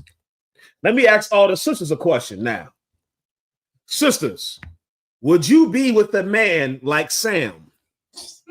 Type a yes or no in the chat. This is just for the sisters. I asked the brothers a question. Now let me ask the sisters a question. Would you be with a man like Sam if he had $100 million? Sam has $100 million because he gave up his booty. You said so he got money because he gave it up. So he's a rich man now. Sisters, would you be with Sam even though he has all this? Would you be with him? Yes or no? Let's ask all the women now. Because Sam would be a high value, $100 million. That nigga a high value man. He could do a lot of things. He could buy things I've never even thought of. All types of expensive liquors and wines and cars and jewelry. What the sisters are answering the question for you right there. Even the sisters understand there are things more important than money. The brothers understand it, and the sisters understand it. Black Dazzle said no. Kasawana said hell no. Shell said no. Adiana said la. Yeah, Sam, I hope you see this. You getting the money. Most of the time, men want money to get women. Right. Sam, there's a type of money that makes women not want you, brother. There's a type of money that makes women not want you. You understand that, right? Sam said they all lying. So now the women lying too. Sam, you are come out the closet, Sam. Listen, man, come out the closet, man. All the men lying and all the women lying. I had a phrase that my mom used to say. You the common denominator here. Right. You the common denominator here, Sam. Everybody can't be lying now. Right. All the men can't be lying and all the women can't be lying. Sam, you are the problem. Yep. No man wants to be like you and no woman wants to be with you. Right. You're the problem. You are a person that will compromise. And no manly man wants to be that. And no womanly woman wants to be with that. You better wake up, Samuel. Manly. Your name should be womanly. You understand? Your last name is Manly. Your name should be womanly. Because there's nothing manly about you. A real man would never even entertain the thought to give up his manhood. You understand? Kasai will not say he's a fairy. He was a fairy. Go ahead, Shapat Salaka. I forgot what I'm about to say, but Trooper Salat said he's on here for us brothers. He ain't know it. I hear you, Trooper Salat. You understand? He ain't got no luck over here. No. We are the most manly niggas you'll meet on the earth. Right. You understand? Sam gonna come around us, and that nigga gonna come out leaving a man wanting a woman. He gonna come around us, brother. He gonna change. What you think? You gonna come around us being gay? I wish you would come around us, so you can learn how to be a man. Right. You understand? That's what you should do. You should, if you're a Black, Hispanic, or Native American, you should be trying to get in here. Right. And change your life to learn how to be a masculine man. Because we for sure ain't gonna conform to what you into. You got to change to what we into or get the hell away from us. You understand? Shalom, Charles, I see you. Shalom, Trooper Batak, I see you. Right, so now we had a couple other questions. Let me get who questions I said I was gonna get first, Shapat. Trooper Batak said, what I missed, we got a rainbow in the chat. Yep, his name is Samuel Manley. If you see the name Samuel Manley, he's the rainbow you're looking for. You understand? That's the rainbow. Right? We had a couple other questions. Let me get those questions.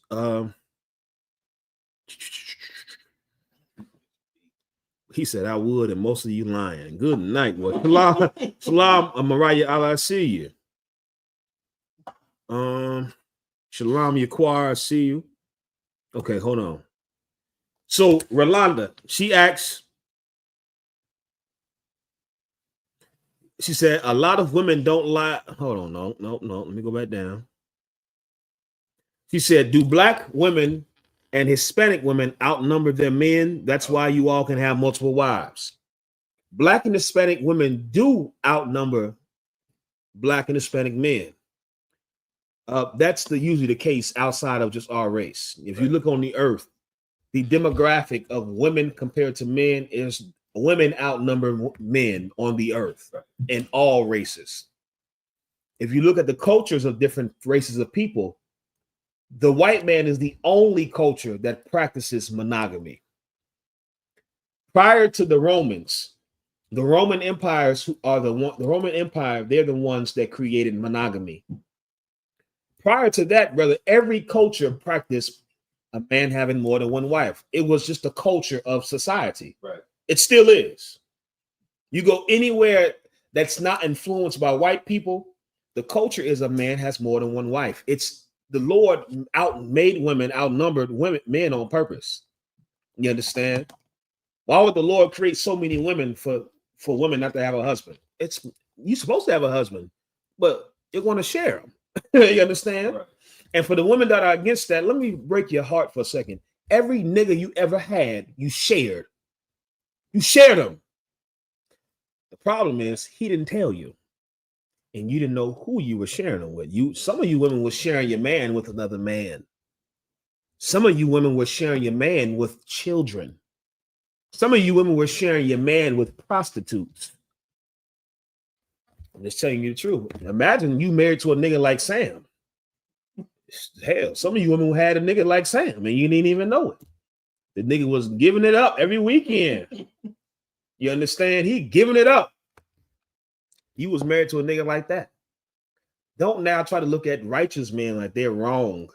And he's wrong because you got to share him. It would be a privilege for you to share a righteous man. That's in the Bible. Go ahead, Shapak. Just Googling it, AI said that with black men and women, it's 88 to 100, 88 men to 100 women. And it said with Latinos, it's almost 50-50. That's what it said. Right. But if I could. Go ahead. Another good comment in it, Dre. I think it was Black Dazzle that said about Samuel Manley. What an oxymoron of a name. Oh, hell yeah. Samuel Manley, Sam Man. Nothing manly about you, my brother. And I'm going to tell you the truth, not to be facetious, but because the only way you can change is just to be told the truth. Right. Unadulterated. Somebody got to tell you what your answer is not manly. There's nothing manly about you. I'm assuming you're a brother. You might be a white boy, though. Because a brother wouldn't say that. I'm thinking about it. A black man wouldn't, African. Oh, that makes sense. Homosexuality belongs to the Africans first. Right. The Africans are the first recorded homosexuals. Sodom and Gomorrah. Yeah. You understand? So that tracks. That makes sense. Right? So Rolanda Best, do black women, Hispanic women outnumber men? That's why you all can have multiple wives. No, we can have multiple wives because the Lord said we can have multiple wives. That's why. It is the culture of the Israelites. I'll give you one precept and then we get the next questions. You understand? Get me. I might take 2 precepts. Give me Exodus chapter 21, verse 10. And let's see. Let's give a hand. What's the young man's name, sis? What's his name? Debril. Let's give a hand for young man Debril that all black. That's right. That's right. That's right. You understand? You gonna remember this class. That's right. He's smiling. Here we go. That's right. You're gonna be up here in just a second. We hold it down for you. You understand? This is who I do it for the young right there. Because if Christ don't come back in our generation, brother, that's who has to be up here to continue until we come back reincarnated. That's who I do it for. You understand? Don't ever lose sight of why we do this and why we need to do this. Right. He should be able to grow up and be able to say, I never did the things that we did. He should be able to grow up and say, I never partook and experienced the things that they experienced. That's a beautiful thing. You know, so that's a beautiful thing to be able to say, I never did that. This society praises you for being able to say how many things you've done. You understand? Meaning they got a game called Never Have I Ever. You understand? A lot of women like to play their sleepovers and all that. That's how I know it, because women, you understand? I've been in with women that like to drink and play that game for whatever reason. Why are we talking about the past? So you can ask me a question about the past and get mad at me about the answer to something that happened in the past. But nevertheless, there's a game they have called Never Have I Ever. And brother, if you play that with a group, people pride themselves on being able to say, I've done this and I've done that and I've done that. It's backwards. We should be teaching our children to pride themselves on how many things that you haven't done. I've never got high. I've never ate pork. I've never been with a white girl. I've never been with a man as a man. I've never been with a woman as a woman. I've never stole. I never lied. I never cheated. I never killed anybody. I never fought my brother. Brother, we should foster a culture where we should take pride in the things that we have abstained from. But instead, we have a culture where we praise each other off of things that we have partaken in. Oh, you know, I had sex with every race. Nigga, that's not a praisable thing. You're disgusting. And our children, I hope my children are never like you. Right. You know, I had sex with a woman of every race. Nigga, you're a hoe. You're easy. Yeah. You're easy. As a man, you should never be easy. You understand? That's what you are. We should create a culture now where our children can grow up and whoever can say they've done the least things is better. Oh, yeah, you know, I never did that, right? Well, nigga, I never did that. See, we be going back and forth trying to one up each other on how much we have done. Well, you know, I've never been to jail, right? Nigga, well, I've never got high. Nigga, I ain't never got drunk. That's our culture. That should be a culture. Well, we going back and forth now about the things we haven't done for the sake of righteousness. And we're doing it in the UPK. Captain Ariel, the son of General Muhammad, brother, there are things that he can say he never did, and I envy that. He never ate pork. He don't know what a goddamn pork rind tastes like. I do, unfortunately. I know what the pork rind tastes like. I know what weed and all the drugs taste like. You understand? I said in a second, you want to take the class? Not yet. Not yet. In due time, okay? I'm preparing the way for you. All right, let me do it. We're gonna get your turn, okay? In just a second. All right. You understand? Brother, there's things that we have partaken in that we should have never known what it was like. And brothers like that, they're gonna be able to sit up here and as untainted and be like, I've never known what that was. What the hell is that? Right. What are you talking about? What is a pork? You understand? What is a weed? Nigga, what is a white girl? You understand? That's what this is all about. Changing the culture. And it starts by doing it right now. What we doing is not a small thing. All right, so I ain't gonna harp on that. Read the precept for the multiple wives so I get these other questions coming in. Go ahead, Shapar. It's not that precept. Please. Oh, God, sir. Hold on, so like Supreme 666 said 1 wife equals slavery. Damn, I didn't say all that. Damn, I was like, brothers allowed to choose just one. He said that's slavery to him. 1 wife is like a nigga on the cotton field. I understand. Some brothers may feel like that, and he's entitled to feel like that. You understand?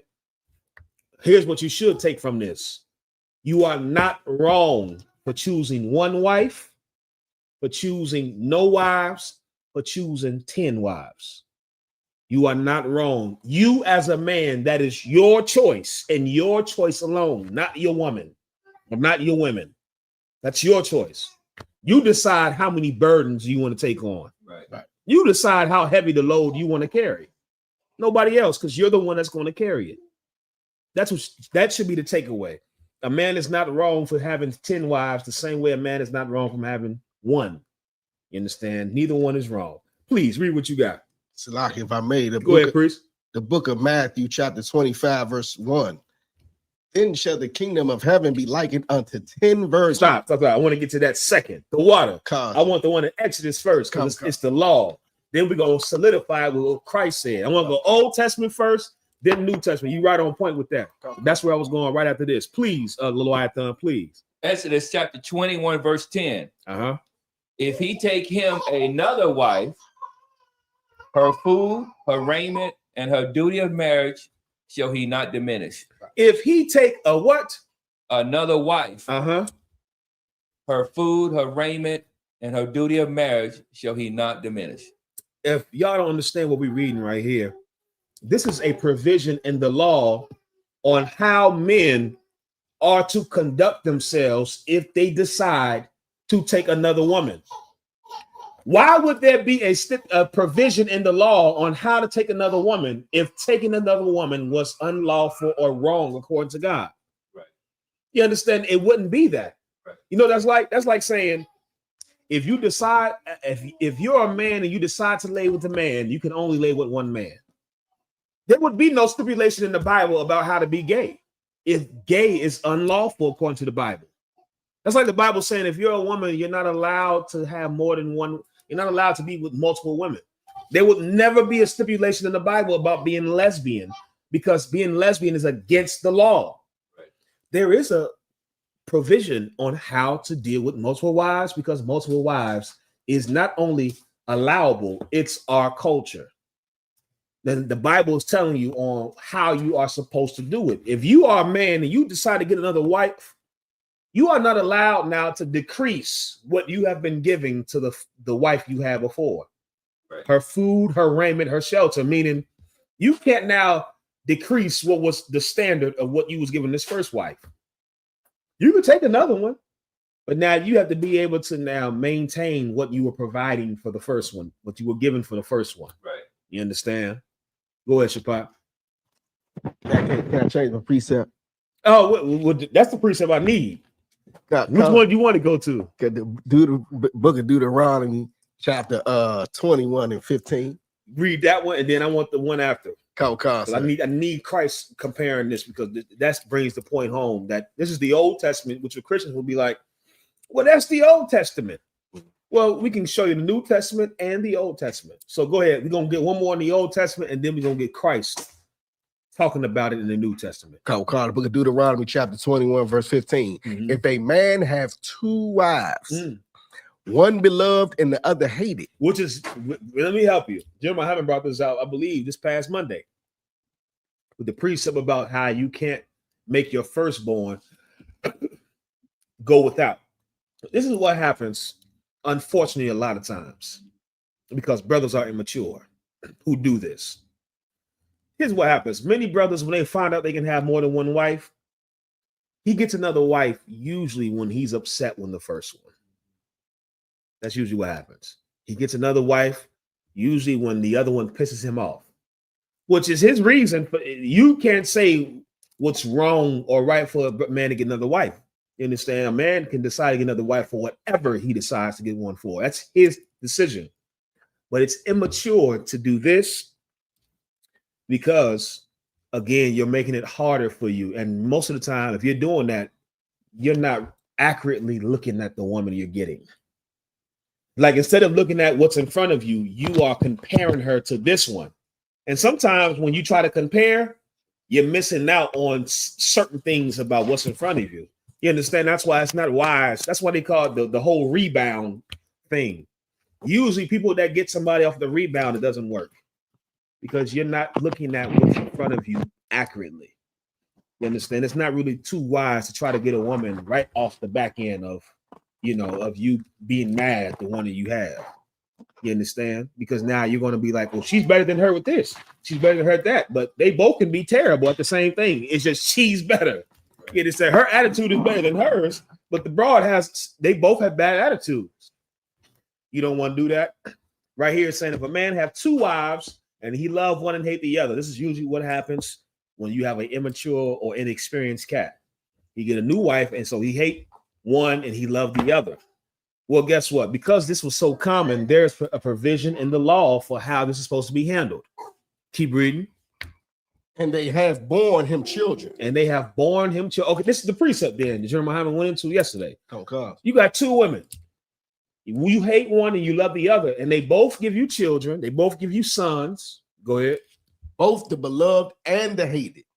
And if the firstborn son be hers that was hated, then it shall be when he maketh his sons to inherit that which he hath, that he may not make the son of the beloved firstborn before the son of the hated. This is very practical, and you'll see this happen. Unfortunately,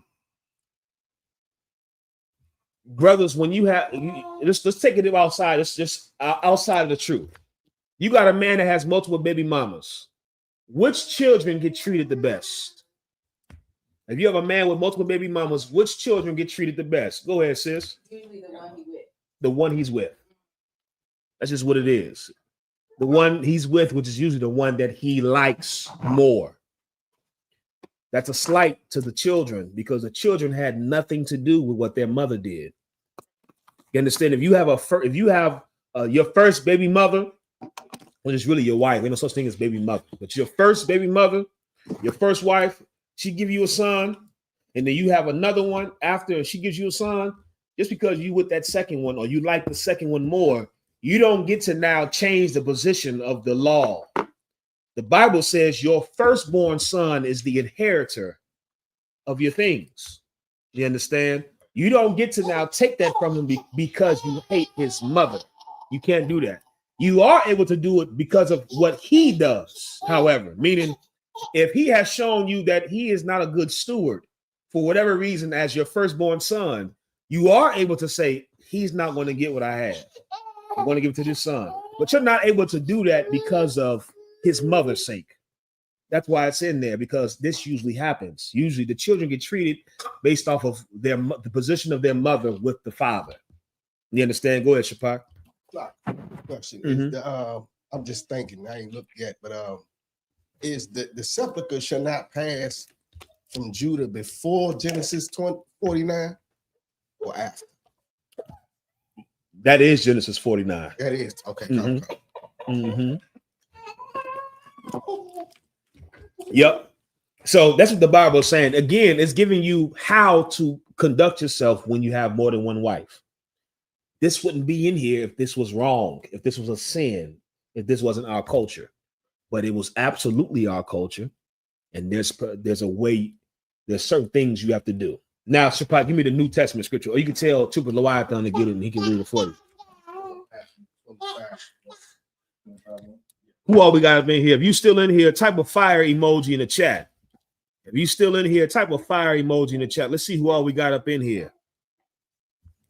Matter of fact, don't do that. If you hit the like button already, type a fire emoji in the chat.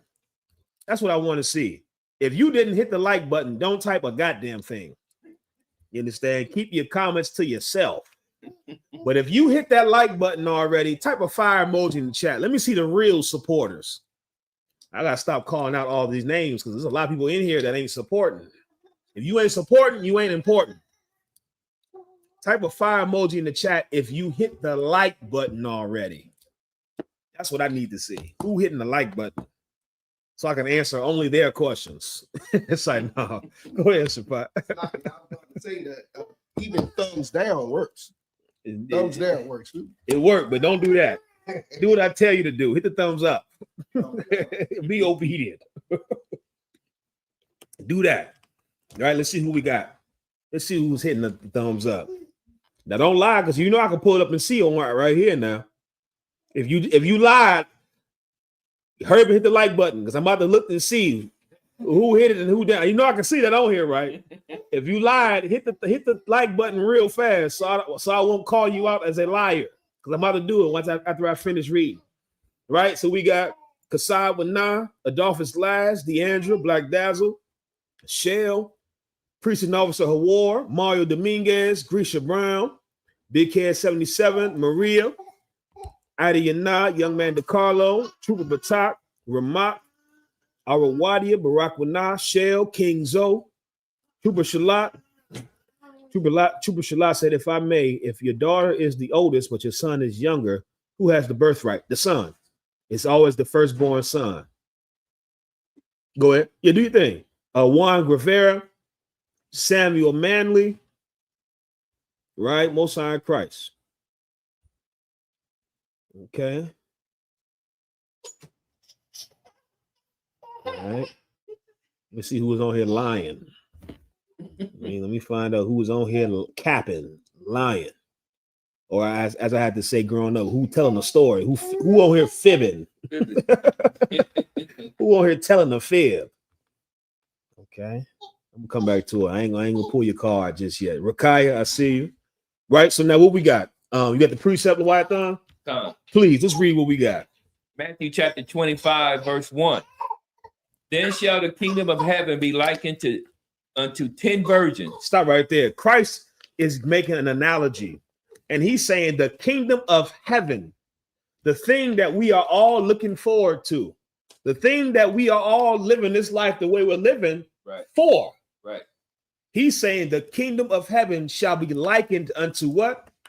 10 virgins, which took their lamps and went forth to meet the bridegroom. The Christ compared the kingdom of heaven to 10 women of marriageable age. That's what a virgin is according to the Bible. We were taught that a virgin is a woman that never had sex. That's not true. A virgin is a woman of marriageable age. You understand? That's in the Bible. If you need me to prove it, I'll prove it. The Bible is saying the kingdom of heaven, brother. You want to know what God, you want to know what the perfect society is like? 10 women getting ready to marry one man. Now you put that in your Christian pipe and smoke it. Why you think you so goddamn over righteous and zealous, and you say, well, I ain't sharing no man. You stupid troglodyte. You imbecile. The Christ said the perfect society is like 10 women marrying one man. Who the hell are you to come against what the king said? That's why you don't have a man and you don't deserve one. Any woman that thinks she don't have to share a man, you don't deserve a man. Straight up. You think you are better than sharing a man? So you're better than Sarah? You're better than Leah and Rachel?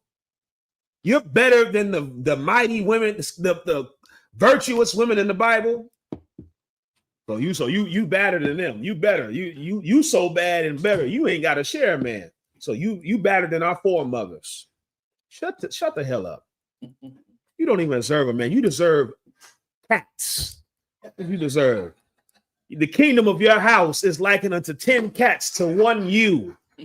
That's what you deserve. You don't have to share a man. That's why you don't have one. And women who think they don't have to share a man, let me just let you in on the secret. Those are women who know they don't have much to offer. That's why they fear competition. You know who doesn't fear competition? People that can compete. If I can compete, what the hell I'm worried about? I'm on the track with you, nigga. I'm fast too. Yeah. Let's see who faster. Yeah. You know who not gonna be on the track? Those who can't compete, who know they should not be on the track because they cannot compete. Women who are so staunch against a man having more than one woman, they are the type of woman that a man wouldn't choose if he had to choose just one. If a man had to choose just one, those are the women a man wouldn't choose. Enough of that, right? What you ask, Pop? Proverbs joint say who can find a virtuous woman? They think they that woman. That's a question. Like who? That's right. One, who can find? Because they, John and Sam and not Sam. You know what I'm saying? But John and Dirk and them found you. That's right. Yeah, you were easily found. Right. You know what I'm saying? A nigga got enough money, you are easy to be found. Future had a song. It was my favorite song, brother. I'm looking for. Yeah, you're easily found. It's not hard to look for you. You understand? At the right time, in the right moment, any nigga can find you. And then there's a virtuous woman where, oh, brother, it is a marvelous thing to find this woman because she's hard to find. Stop being so easy to find. Right. Why are you so easy to find as a woman? A single woman. If you married, you already found. I'm not talking to you. Yeah. You found already. That's your business. You a single woman, you should not be easy to find. You should be the type of woman where this was a brother find you was like, woo, it was hard to find you, but I'm glad I found you. God damn. I'm looking for you. Thank the Lord I found you. Instead, you're the type where brother finds you because you're easy to be found. He wasn't looking for you. He just found you. You were there already. You're common. You understand? You know what it is to be common? Regular. You understand? You're regular. There's nothing special about you. It's a special woman that shares a man. A woman that shares a man, she's special. She's not common. Right. You understand? She is far above rubies.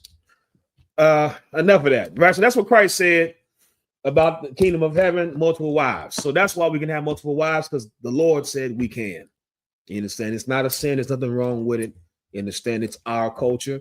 And we should come back to everything about our culture. We can't pick and choose now what we should embrace from the culture. You understand? Well, we're going to take the language back, but we ain't going to take the multiple wives. Nigga, we taking all of it back. We want all of our culture because all of it benefits us. Go ahead, Priest.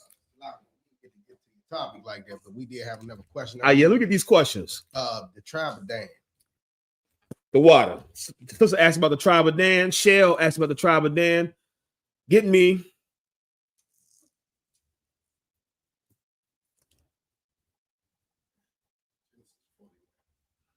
Give me that. Genesis 49 and 17. What'd you add?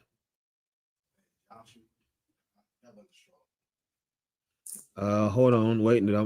That's not the one I need though. 49 and 16. The sister Shell asks that she see the tribe, that there's a tribe of Dan, but she doesn't see that on the 12 tribes chart. I'm going to tell you why. I'm going to break it down starting here. Go ahead. Okay. Samuel said, "You wrong, brother. Multiple wives is a sin." Samuel, giving up your manhood for $100 million is a sin. Nigga, don't tell me what I do with my rod and multiple women, and I won't tell you what to do with your backside with men with $100 million. I think you got bigger problems over there, my boy. You understand? You're done, Sam. You're done. Your credibility is shot, my guy. You understand? I'm gonna leave him alone. Right? Don't sweat. Read what you got, please. Oh God, sir. Book of Genesis, chapter 49, verse 16. Mm-hmm. Dan shall judge his people as one of the tribes of Israel. Dan shall judge his people. Read it again. Oh God, Dan shall judge his people as one of the tribes of Israel. As one of the tribes of Israel. You understand? Just to give you, to speed it up for time's sake, I didn't realize what time we was at, and I still want to get a couple precepts about Donald Trump. So let me speed this up. In the Bible, it talks about Dan, it was a tribe of Israel, but because Dan became so small in number, they got absorbed into the tribe of Manasseh. I'll get you that precept right here. Read that again from the top. We're gonna go to verse 17. Oh, Book of Genesis, chapter 49, verse 16. Dan shall judge his people as one of the tribes of Israel. Dan shall be a serpent by the way, a adder in the path that biteth the horse heels, so that his rider shall fall backwards. Right. Trying to find it, but I gotta get my notes in order. Right. So for time's sake, it's somewhere in Judges, right? For time's sake, Dan, all the tribes of Israel, all 12, you gotta remember, these are families. You understand? These are families. Just imagine you go to the Johnson family reunion. Your last name Johnson, and you go down south to your family reunion. There are multiple families with the last name Johnson, right? You got your daddy's, your daddy's kids, y'all Johnsons, and then your uncles Johnsons, and then your aunties Johnsons. Okay, that's the nation of Israel. Imagine the nation of Israel as the Johnsons. The different families within the Johnsons are the 12 tribes. Dan became so small over time because they weren't having enough kids that they weren't large enough to be classified as a tribe. And because of that, they had to be absorbed into the tribe of Manasseh. So Dan, today, they are within the tribe of Manasseh. That's why you don't see the tribe of Dan on the 12 tribes chart, because they became too small. Imagine you at the Johnson family reunion. Your daddy had 5 kids. Your uncle, your daddy's brother, had 6 kids. Your auntie, your daddy's sister, had 7 kids. And then their youngest brother, your uncle, he had 1 child, or he had no kids. That's the tribe of Dan. You understand? Over time, they became too small to be counted as a family, as a tribe. You understand? So they got absorbed into the tribe of Manasseh. So that's why you don't see the tribe of Manasseh on the 12 tribes chart. If you go to the book of Revelations, it tells you who the 12 tribes are with the gates. It tells you the list of the 12 tribes. Dan is not there as well because of them being absorbed into the 12 tribes, right? Kasab Wanan says, Salaki, sir, he said he West African. It's against his religion. Yeah, last time I checked, West Africans believe in polygamy. It's against Christianity to be polygamous. And you Africans, you love white Jesus. Oh, you Africans, you are, oh, sweet Jesus. I hate the way Africans say Jesus too. Jesus, I can't do it. I'm not African. Oh, sweet Jesus. Oh, I love you. Oh, hallelujah, Jesus. Thank you, Jesus. You listen to an African say the word Jesus, brother, it make your skin crawl. I hate the way Africans say Jesus. Ugh. Africans, true Africans, believe in polygamy. Africans that serve the white man's religion of Christianity, they are against polygamy. You understand? But true West African culture is not monogamist. It's polygamist. Because all cultures on the earth are polygamous. It's from the Romans and Christianity where you get monogamy being the law.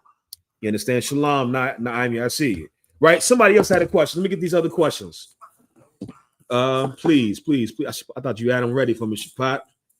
No sweat. Let me try to find them too. Mario said Samuel would lay down with a man for 10 goats. Good night. Shalom, young man DeCarlo, I see you. Oh, I see it right here. Okay, he said Samuel said I'm West African and more than one wife is a sin, false prophet. That's according to Christianity. Christianity is not in the Bible. Shalom, Ramak, I see you. Supreme said one man and one wife equals gay. Now you can't say that. That's not true. A man that has one wife is not gay. It's a man's decision to have none, 1 or 10, 50, however you want to have, right? Hold on, let me find a question. When I find a question, y'all bear with me. If you haven't done so, hit that thumbs up. We got some good questions too. That's why I wanted to answer.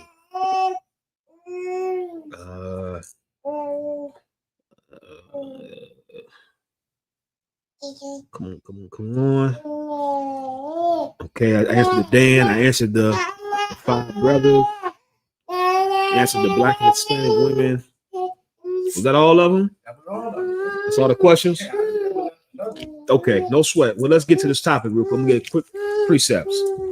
Now, this is for all you white people. I don't know if anybody has noticed, but those of you that follow the news and what's going on, which you should, because we're in the end time, so you should be well aware of what's happening.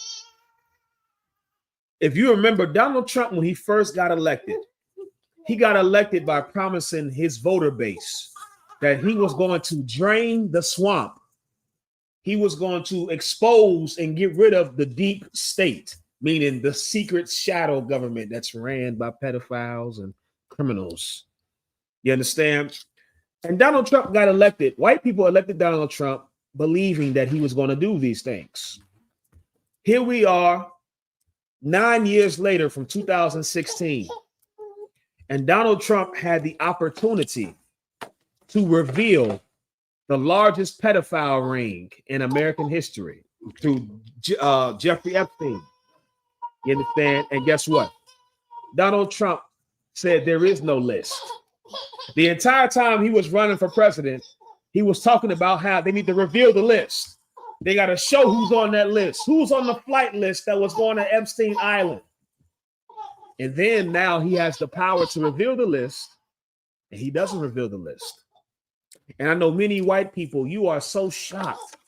I'm seeing videos about you complaining and you're heartbroken and how you're against Donald Trump now. And you're so shocked that Donald Trump would now go against what he told you before. Let me show you how you could have known Donald Trump was not going to show the list. Let me answer this question first. Shalom, Fiery Furnace. Shalom, Kelly Usual. Fiery Furnace says, Shalom, does Esau need salvation? No. No, Esau does not need salvation. Salvation means to be saved. Right. Who or what does the white man need to be saved from? That's what I would ask you. Who and or what does the white man need to be saved from? Because to be saved means you are in impending danger. It's like somebody's in a burning building. They're yelling, now help, save me. Help, save me. They are in immediate impending danger. They need to be saved. Who does the white man and what does the white man need to be saved from? Let's answer that question for me. You understand? Now, get me the precept. This is what I need. Get me. I'm going to show you. Where we at? Right there. Where it go? So like, give me 1 second. Go ahead. Fiery furnace came back and said, so the kingdom of heaven wouldn't have oppressors then? Yes, the kingdom of heaven will have oppressors in them. You got it already? Here's the precept for your question. Shalom, amen, Israel. The kingdom of heaven will have oppressors in them. We have to have white people in the kingdom of heaven. I mean, who else is going to do all the labor? Who else is going to build it? Who else is going to do all the work? Could you imagine America without blacks, Hispanics, and Native Americans? Wouldn't exist. Here's the proof that oppressors, white people, will be in the kingdom of heaven. Read what you got, Shapak. Come, the book of Isaiah, chapter 14, verse 1. For the Lord will have mercy on Jacob and will yet choose Israel and set them in their own land. And the strangers shall be joined with them. Stop right there. The Bible says the Lord will choose Jacob and set them in their own land. That's what Christ is coming to do, which lets you know those people in Israel right now, they're not the real Jews. Right. Because the Lord didn't sit them in that land. The British Empire sat the Jewish man in that land. The Bible says the Lord, Christ is going to come back and sit the children of Israel in their own land. Christ didn't put them white people in that land. That's why they're fighting. That's why there's been war since they've been there, because the Palestinians and the Jewish man, neither one of them are the real Jews, right? So keep reading. Okay. And the strangers shall be joined with them. And the strangers shall be joined with them. Keep reading. And they shall cleave unto the house of Jacob. These strangers shall cleave unto the house of Jacob, the Israelites. They should be close. The word cleave means to be close. That's why the word cleavage is referred to a woman's breast, because both of those breasts are close together and forming that visual, what you call cleavage, that men love. Those two breasts are cleaving together. They're close. You understand? That's why you buy the certain bras you buy, to make them more close together. You understand? The Bible says these strangers will cleave. They will be close to the children of Israel, like two breasts on a woman. Close. How will they be close to the children of Israel is what you should be asking. We'll keep reading. Oh God. And the people shall take them and bring them to their place. Here's how these white people, these oppressors, Esau, will be in the kingdom of heaven. Here's how they'll be close with us. We will take them and bring them to their place. Meaning when somebody says, I want to bring you to your place, what is that saying? We talk like that today. Somebody to put you in your place. Go ahead. That's what I was saying. That's what you said today. Somebody gonna put you in your place, meaning put you where you belong, chastise you, correct you, bring you down. Putting you in your place is never putting you up. You understand? Somebody say, I'm gonna put you in your place. It's never somebody putting you up. Putting you in your place is always bringing you down, humbling you. And the Lord is saying the children of Israel are going to put white people in their place. They're going to bring them to their place. Keep reading. And the house of Israel shall possess them. The house of Israel shall do what? Possess them. The word possess means to have ownership. That's what the possess means. White people are going to be in the kingdom of heaven, and they are going to be possessed by blacks, Hispanics, and Native Americans. White people, you should look forward to the kingdom of heaven. Right. You'll be there. You'll be the property of the Israelites, blacks, Hispanics, and Native Americans. That's where you'll be. Go ahead, Shapap. And say the people will rejoice when the righteous are in rulership. That's what it says. You white people are going to love being my slave. Right. They're going to love me. I want to be renowned as being loved amongst white people in the kingdom of heaven. Like, I want white people to hear my name, and I want there to be like a love, like, oh, yes, I'm going to his plantation. You understand? I want that to be my reputation. And then you get there, and then it's different. Right.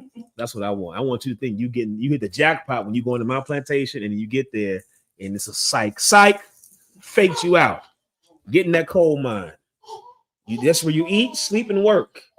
In that coal mine. Go ahead, Shapap. It's a lot here, but we supposed to do it double than they did it. But what you just said sounds like America. A lot of people think they're coming over here to this plantation and it's gonna be love. Shapap, that's why I said it.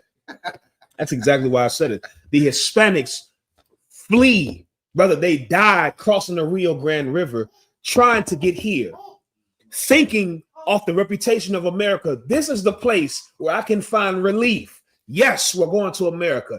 Yes, this is the place where my dreams come true. And then they get here and they are for a rude awakening. Yeah, my plantation is gonna be just like that. Right. I want when you hear about coming to my plantation, you cheer. Yes, Officer Kazak's plantation, and then you get here and you get off that buggy.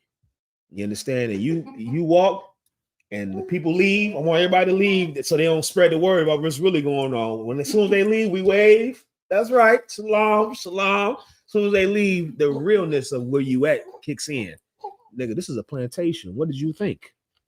You thought they were sweet. Get on your goddamn knees. Get in that coal mine and pick that cotton. You snow roach. Get down there and do it.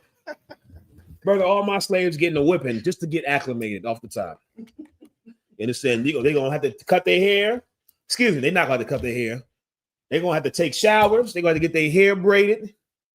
You understand? And then they're going to get whipped just as a welcome acclamation. You understand? That's my plantation. Because that's what you did to the Hispanics. That's what you did to black people down south who fled. That's what you did to my grandfather who fled Mississippi and went to Chicago thinking his life would be better if he could just leave down south. Right. And he got to up north and he realized nigga everywhere. It's the same. You're going to get double. Go ahead, Shapa. That was heavy what you said, because I remember Cotton Mashah saying that he was going to promise, not promise, but he would say, like, if you do this, you get this reward. That's right. And as soon as they leave, make it unreachable. That's it. You know what I'm saying? Yeah. But you just said, get in that coal mine and pick cotton. That's right. It's unattainable. Get in that coal mine. You don't want to pick up on Shapa. I had time to think about this, brother. Get in that coal mine and pick cotton. And when I come down to the coal mine, I expect buckets of cotton. Right. And if it's not buckets of cotton, you failed and you will be punished. That's what you have done to us. You have given us impossible tasks. You have made it now where you blame us for being killed by the police. You tell us he should have complied. And then when we comply and still get murdered, and you find another reason of why it's our fault. Get in that coal mine and pick some cotton. Everyone west. That's going to be your. You're going to see what it's like now to be what we had to go through. And guess what? That's righteous judgment. That's your righteous judgment, right? So this is how, yes, right. Make brick with straw. This is how white people are going to be in the kingdom. They're going to be the slaves of black people. That's how. You understand? Now give me this precept. Here's how you should have known Donald Trump was never going to reveal that damn list. Right? Get me Matthew chapter 12, verse 26. I might have to end it on this one. I've only got time for probably one or two precepts. No sweat, fiery furnace. Here's how you should have known Donald Trump was never going to reveal that list. Donald Trump was never going to help America. He was never going to fix America. Here's how you know. You white people, you believed. Oh, you had hope in America being made great again. You believed with all your heart and might that Donald Trump was going to make America great. You don't read the Bible. And shame on you white Christians, because you're supposed to know this. What we're getting ready to read right here, you white Christians are supposed to know this. Here's how we knew before anything happened. Donald Trump was not going to do what he promised. He was not going to fix America. He was not going to reveal the Epstein list. He was not going to make America great. Here's how we knew before. Please read what you got. Matthew chapter 12, verse 26. And if Satan cast out Satan, he is divided against himself. And if Satan cast out Satan, he is divided against himself. Keep reading. How shall then his kingdom stand? Meaning this. Shalom, can I see you, sis? Meaning this. You expected a devil to now cast out a devil. That's what you expected. Jeffrey Epstein was a devil that molests children. And you white people expected a devil to cast out a devil. It doesn't work like that. It doesn't work like that. The Bible said this. Christ is saying this. This is Christ himself. You expected a devil to cast out a devil. You can't do it. You have to have a righteous man to cast out a devil. And you white people didn't elect Donald Trump because he's a righteous man. On the contrary, you elected Donald Trump because he was the perfect wicked man that hates blacks, Hispanics, and Native Americans. Right. And you thought that a devil could cast out a devil. Now you're finding out that devils, they hang together.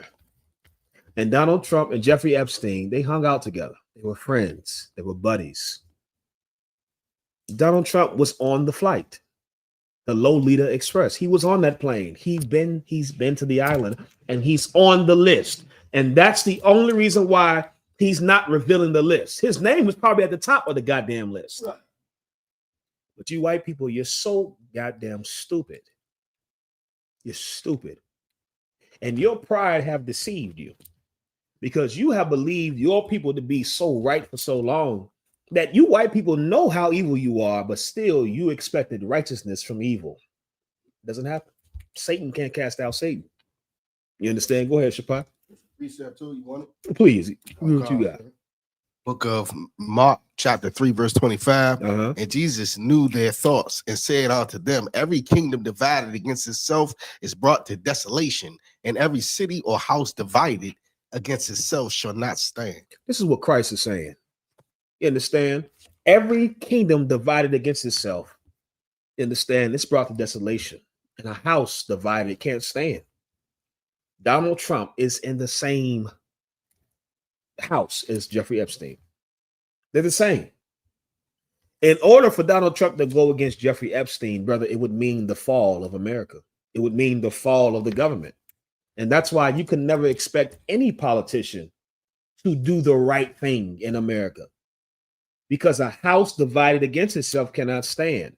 America was built on oppressing and destroying and raping and molesting blacks, Hispanics, and Native Americans. And it's been maintained through murdering, raping, molesting blacks, Hispanics, and Native Americans. For America, for a president to come now and to speak against these things and truly be against it, it's being against America. The house cannot stand. Satan can't cast out Satan. Donald Trump was never going to reveal who's on that list, because Donald Trump is a pedophile, just like Jeffrey Epstein, just like all of those members in Congress and in the Senate. They're never going to go against each other. They have the illusion of being against each other so that you think that you have to pick the right side and you fall for the game. They're all in agreement. They're all together. They are two wings of the same bird. And the bird flies to one destination. The two wings don't go two different directions. The wings go together to where the bird is going. And those wings work together to take the bird where he has to go. You've been deceived into believing that one wing, these are two different birds. This is the same stinking bird. And both sides are flapping together to take this bird to the same place. You can expect white people to do the right thing. This is the last scripture. Give me Ecclesiastes chapter 12, verse 9. You can't expect white people to do the right thing. If you do, you're stupid. You're naive. And you don't read the Bible. It's in the Bible. Christ told you Satan can't cast out Satan. The white man is the devil the Bible speaks of. And everything that he says, two more scriptures. Somebody give me Ecclesiastes 12 and 9, and then Psalms 55 and 20. I'm going to end it on that one. Okay, so in the book of Ecclesiastes, chapter 12, verse 9. In the prosperity of a man. It's like verse 6. Verse 6, come on, sir. For the Most High hateth sinners and will repay vengeance unto the ungodly. Sorry, I'm calling the wrong scripture, priest. Give me never trust thine enemy. That's come on, sir. 12 and 10. 12 and 10. Man, it's right there. That was a right chapter, wrong verse. 12 and 10, please. Never trust thine enemy. Read it again. Never trust thine enemy. This is what the Bible is telling you. Never trust thine enemy. The Lord is telling you this. Our enemies are the people that the Lord said we will be sold to in Deuteronomy 28 and 68. The Lord said we will be sold unto our enemies as bondmen and bondwomen, as slaves. That's what he said. We were sold to white people when we were brought to Jamaica on those slave ships, when we were brought to Haiti, when we were brought to Puerto Rico. when we were brought to Charleston, South Carolina, and Baltimore, Maryland, and Boston, Massachusetts, we were sold to white people, not as free people, as slaves. The Lord said the people that we will be sold to, those are our enemies. And here you go right here. The Lord said, never trust your enemy. Never. What the hell are you doing voting Democrat or Republican? Right. What the hell are you doing believing some white man now is going to tell the truth about the right thing? Are you that naive? Are you that stupid? Anybody that had faith in Donald Trump revealing this list, you are the dumb of the dumb. You might as well eat crowns. You understand? You might as well eat. You're an idiot. Seriously. How could you expect this devil who has shown you time and time again what he stands for, and all of a sudden he's going to do the right thing? And here's the sad part: when the right thing is going to implicate him, he's not going to do it. It'd be different if he wasn't on the list. You understand? If he wasn't on the list, then it might be a little bit easier to do the right thing. But brother, he's on the list. Why the hell do you think he would reveal the thing that would implicate him? This nigga got 34 felony convictions and was fighting against that. Where's your pop? He jumps at the opportunity to call everybody out on everything. Everything. Why wouldn't he? Yeah. Donald Trump is notorious for calling everybody out. Surely he will jump on this opportunity to call them out. If y'all don't remember, I remember Republicans, they wanted to reveal who was on that flight list so bad. Anybody know why? I remember because I was following this real close.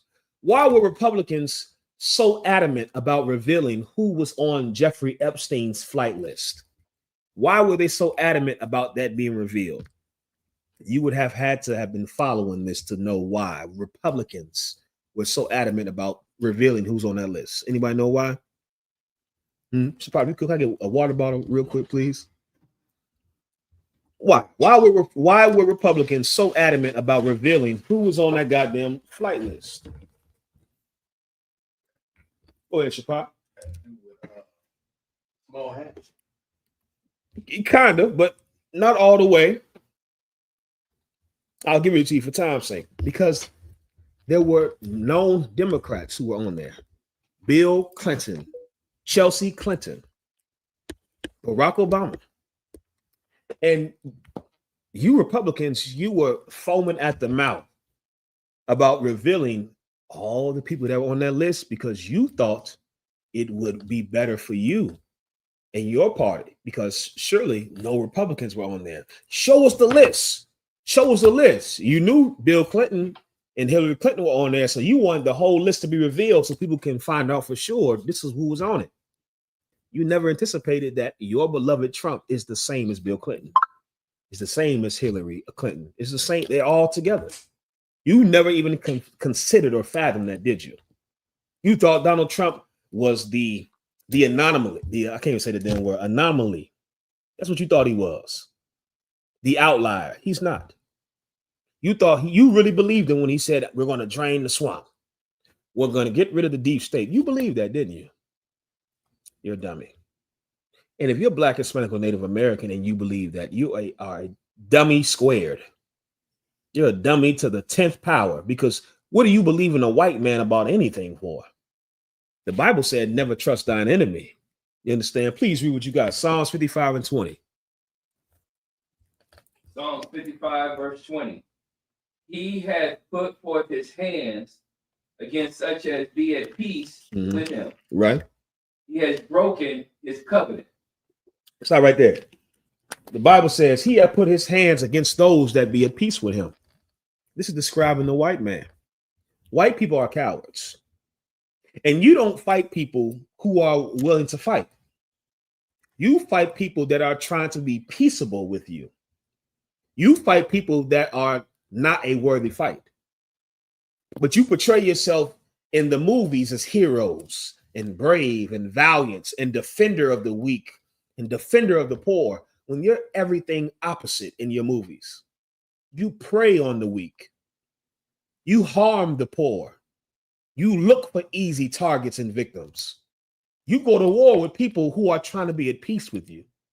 That's what you have done to blacks, Hispanics, and Native Americans.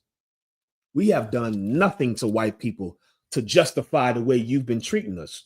All we've ever done was try to be at peace with you and love you and serve you and be more like you in this hellhole. Try to be more American.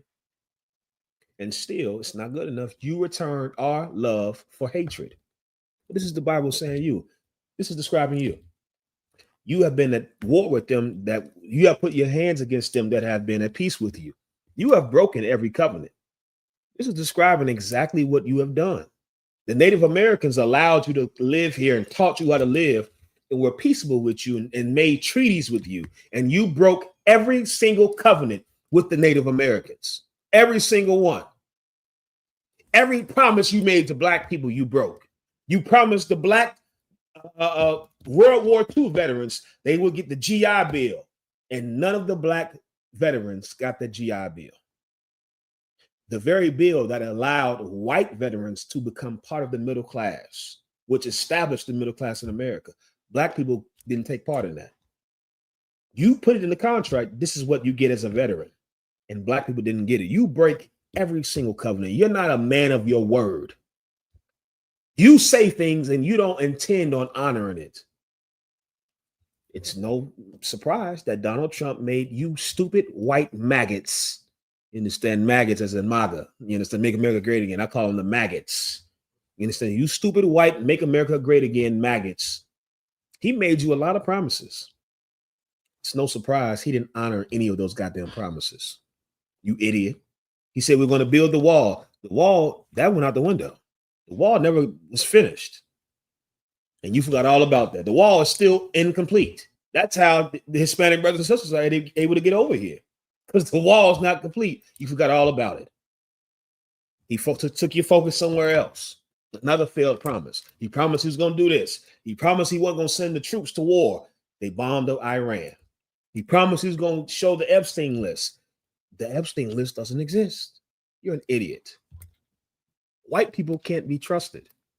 And this is why we knew you couldn't trust Donald Trump, because we had the Bible. Keep reading. Verse 21. The words of his mouth were smoother than butter. Oh, forget about it. Donald Trump is an excellent talker. Brother, he's very entertaining. I personally like to listen to him. He's much more entertaining than Joe Biden. Joe Biden will put you to sleep, brother, trying to listen to what the hell he got to talk about. Because, brother, I could do about 3 minutes of that, and I'm turning that off. Donald Trump get on there, he'll say some things, brother, that he's so idiotic that it makes you laugh. Like, this guy's an idiot. He's a goddamn dunk-a-dunk. You understand? He's a dunce. And it's hilarious. But his words, brother, as funny and idiotic as they are to us, those sound good to white people. White people hear all these promises, and they hear all these pledges, and brother, that sounds so good to white people. Oh, Donald Trump had a whole cult. He has a whole cult, brother, where they wear the same hat. They dress the same. When Donald Trump got shot in the ear, and he had a bandage on his ear, brother, they showed up to the next rally where everybody had a bandage on his ear. That's a cult.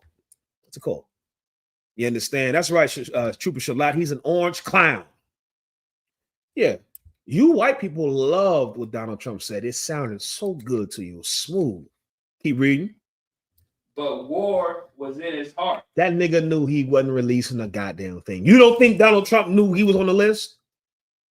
He knew he was on the list from the beginning. He was there. He was there. He went to Epstein Island.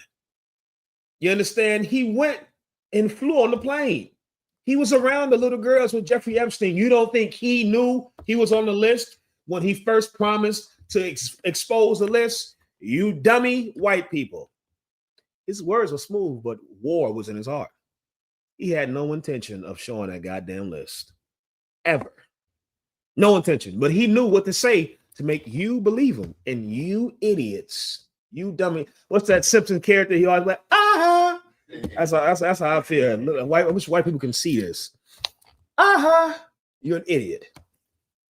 You're stupid. You're an imbecile. You're a dunce.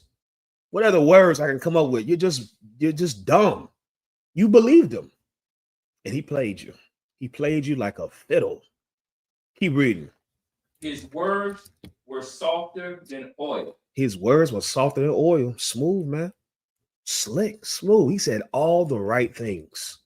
So smooth that some of you blacks and Hispanics, you even got swept up in the slickness, in the oily slickness of his words. Some of you got flipped up and slicked up, believing it. That's how smooth his words were to some of you. Keep reading. Yet were they drawn swords. Yet were they drawn swords. You heard how smooth those words were, and you didn't realize you were being played. You were being lined up to be deceived and manipulated. You're stupid. Keep reading. Verse 22. Cast thy burden upon the Lord. He shall sustain thee. This is what you should do.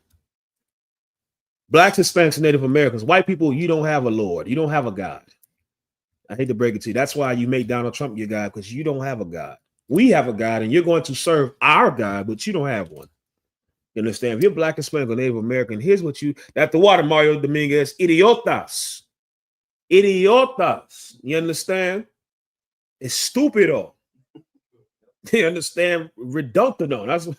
That was my little sister's favorite word. Was growing up. Why you so reductodon? These make us mad too. Don't say that. Say that again and see what I do to you. You're so reductodon. That's all you. Here's what you should do if you're Black, Hispanic, or Native American. You should cast your burdens on the Lord. You put your trust in Egypt and Pharaoh. You put your trust in America and Donald Trump. And his own people can't even trust him. Brother, if they're not going to, if white people can't trust white people, what the hell are you doing trusting white people? Doesn't make sense. Right. You understand? You better get in the UPK. Because here's what happens when white people are let down. I hate to break it to you. Here's the sad part about all this. When white people get let down and violated by their own people, they never blame their people. They never take their anger out on their people. They look for the easy victim. And you're the easy victim. When white people get disgruntled, when they get upset and let down and disappointed, brother, they always turn to you, Blacks, Hispanics, and Native Americans. And they take their anger out on you. You better wake the hell up.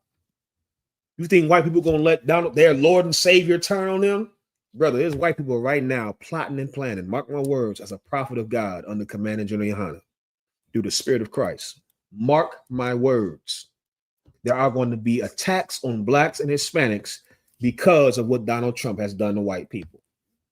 And if you're not in the ISUPK, you are going to be subject to their violence and their rage and their unsatiable lust for blood. You understand? That's right, Kings. We two different manners of people, right? With that, make sure you like and share the stream. Hit that thumbs up. You understand? Tune in tomorrow night. I.S.U.P.K. Washington, D.C., 7 o'clock p.m. Scripture breakdown class. With that, we're going to pass the class over to Preaching Officer Shapat Dayah. Everyone west. I.S.U.P.K. security announcements. We the I.S.U.P.K. out of 1 West 125th Street, Harlem, New York. Under Commander General Yahanna. New rules for brothers and sisters. When a new brother or sister comes to the school, they're off limits for 6 months. They're to be saluted only. They're here to share themselves to the world.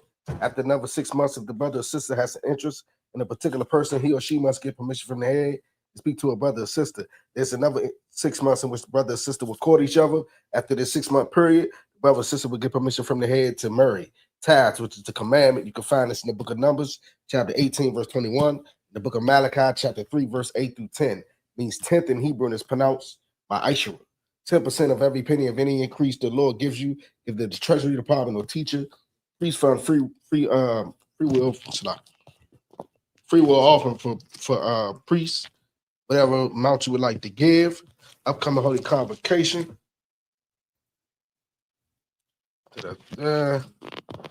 Memorial blowing of trumpets.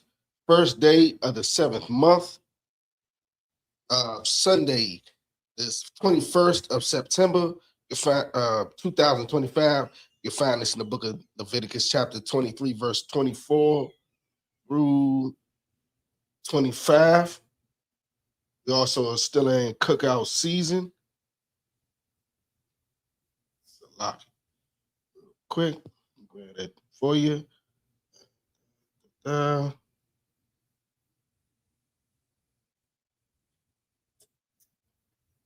we go. The next cookout is the Midwest Fire Weekend in Chicago, Illinois, July 31st through August the 3rd. And then it's the New York Harlem Cookout at headquarters, September the 5th to September the 7th. And we got the West Coast California Cookout, October the 2nd to October the 5th. And then the down South Houston Cookout, October the 30th to November 2nd. You know what I'm saying? Make sure you get all your flights together, travel arrangements, book your hotels. That's like, so you want to add anything else? No, you too hard, Chris. Come on, sir. And check on social media such as ISUPK.com, Facebook, Twitter, YouTube, so on, and YouTube and so on for ISUPK events and materials. If a brother wants to be a trooper in the school, you should start wearing all black, which includes black boots, black shirts, black pants, black hairband or scarf. With that, I say I might be, which means to say, we'll give a courtesy salute to the teacher. Main event, Imam Shabbat, Mike, Barak, Yahanna, song, which means to turn. We'll give a courtesy salute to the sisters if you may stand. I like you. We'll give a courtesy salute to the sister. Then eventually, Mike, Barak,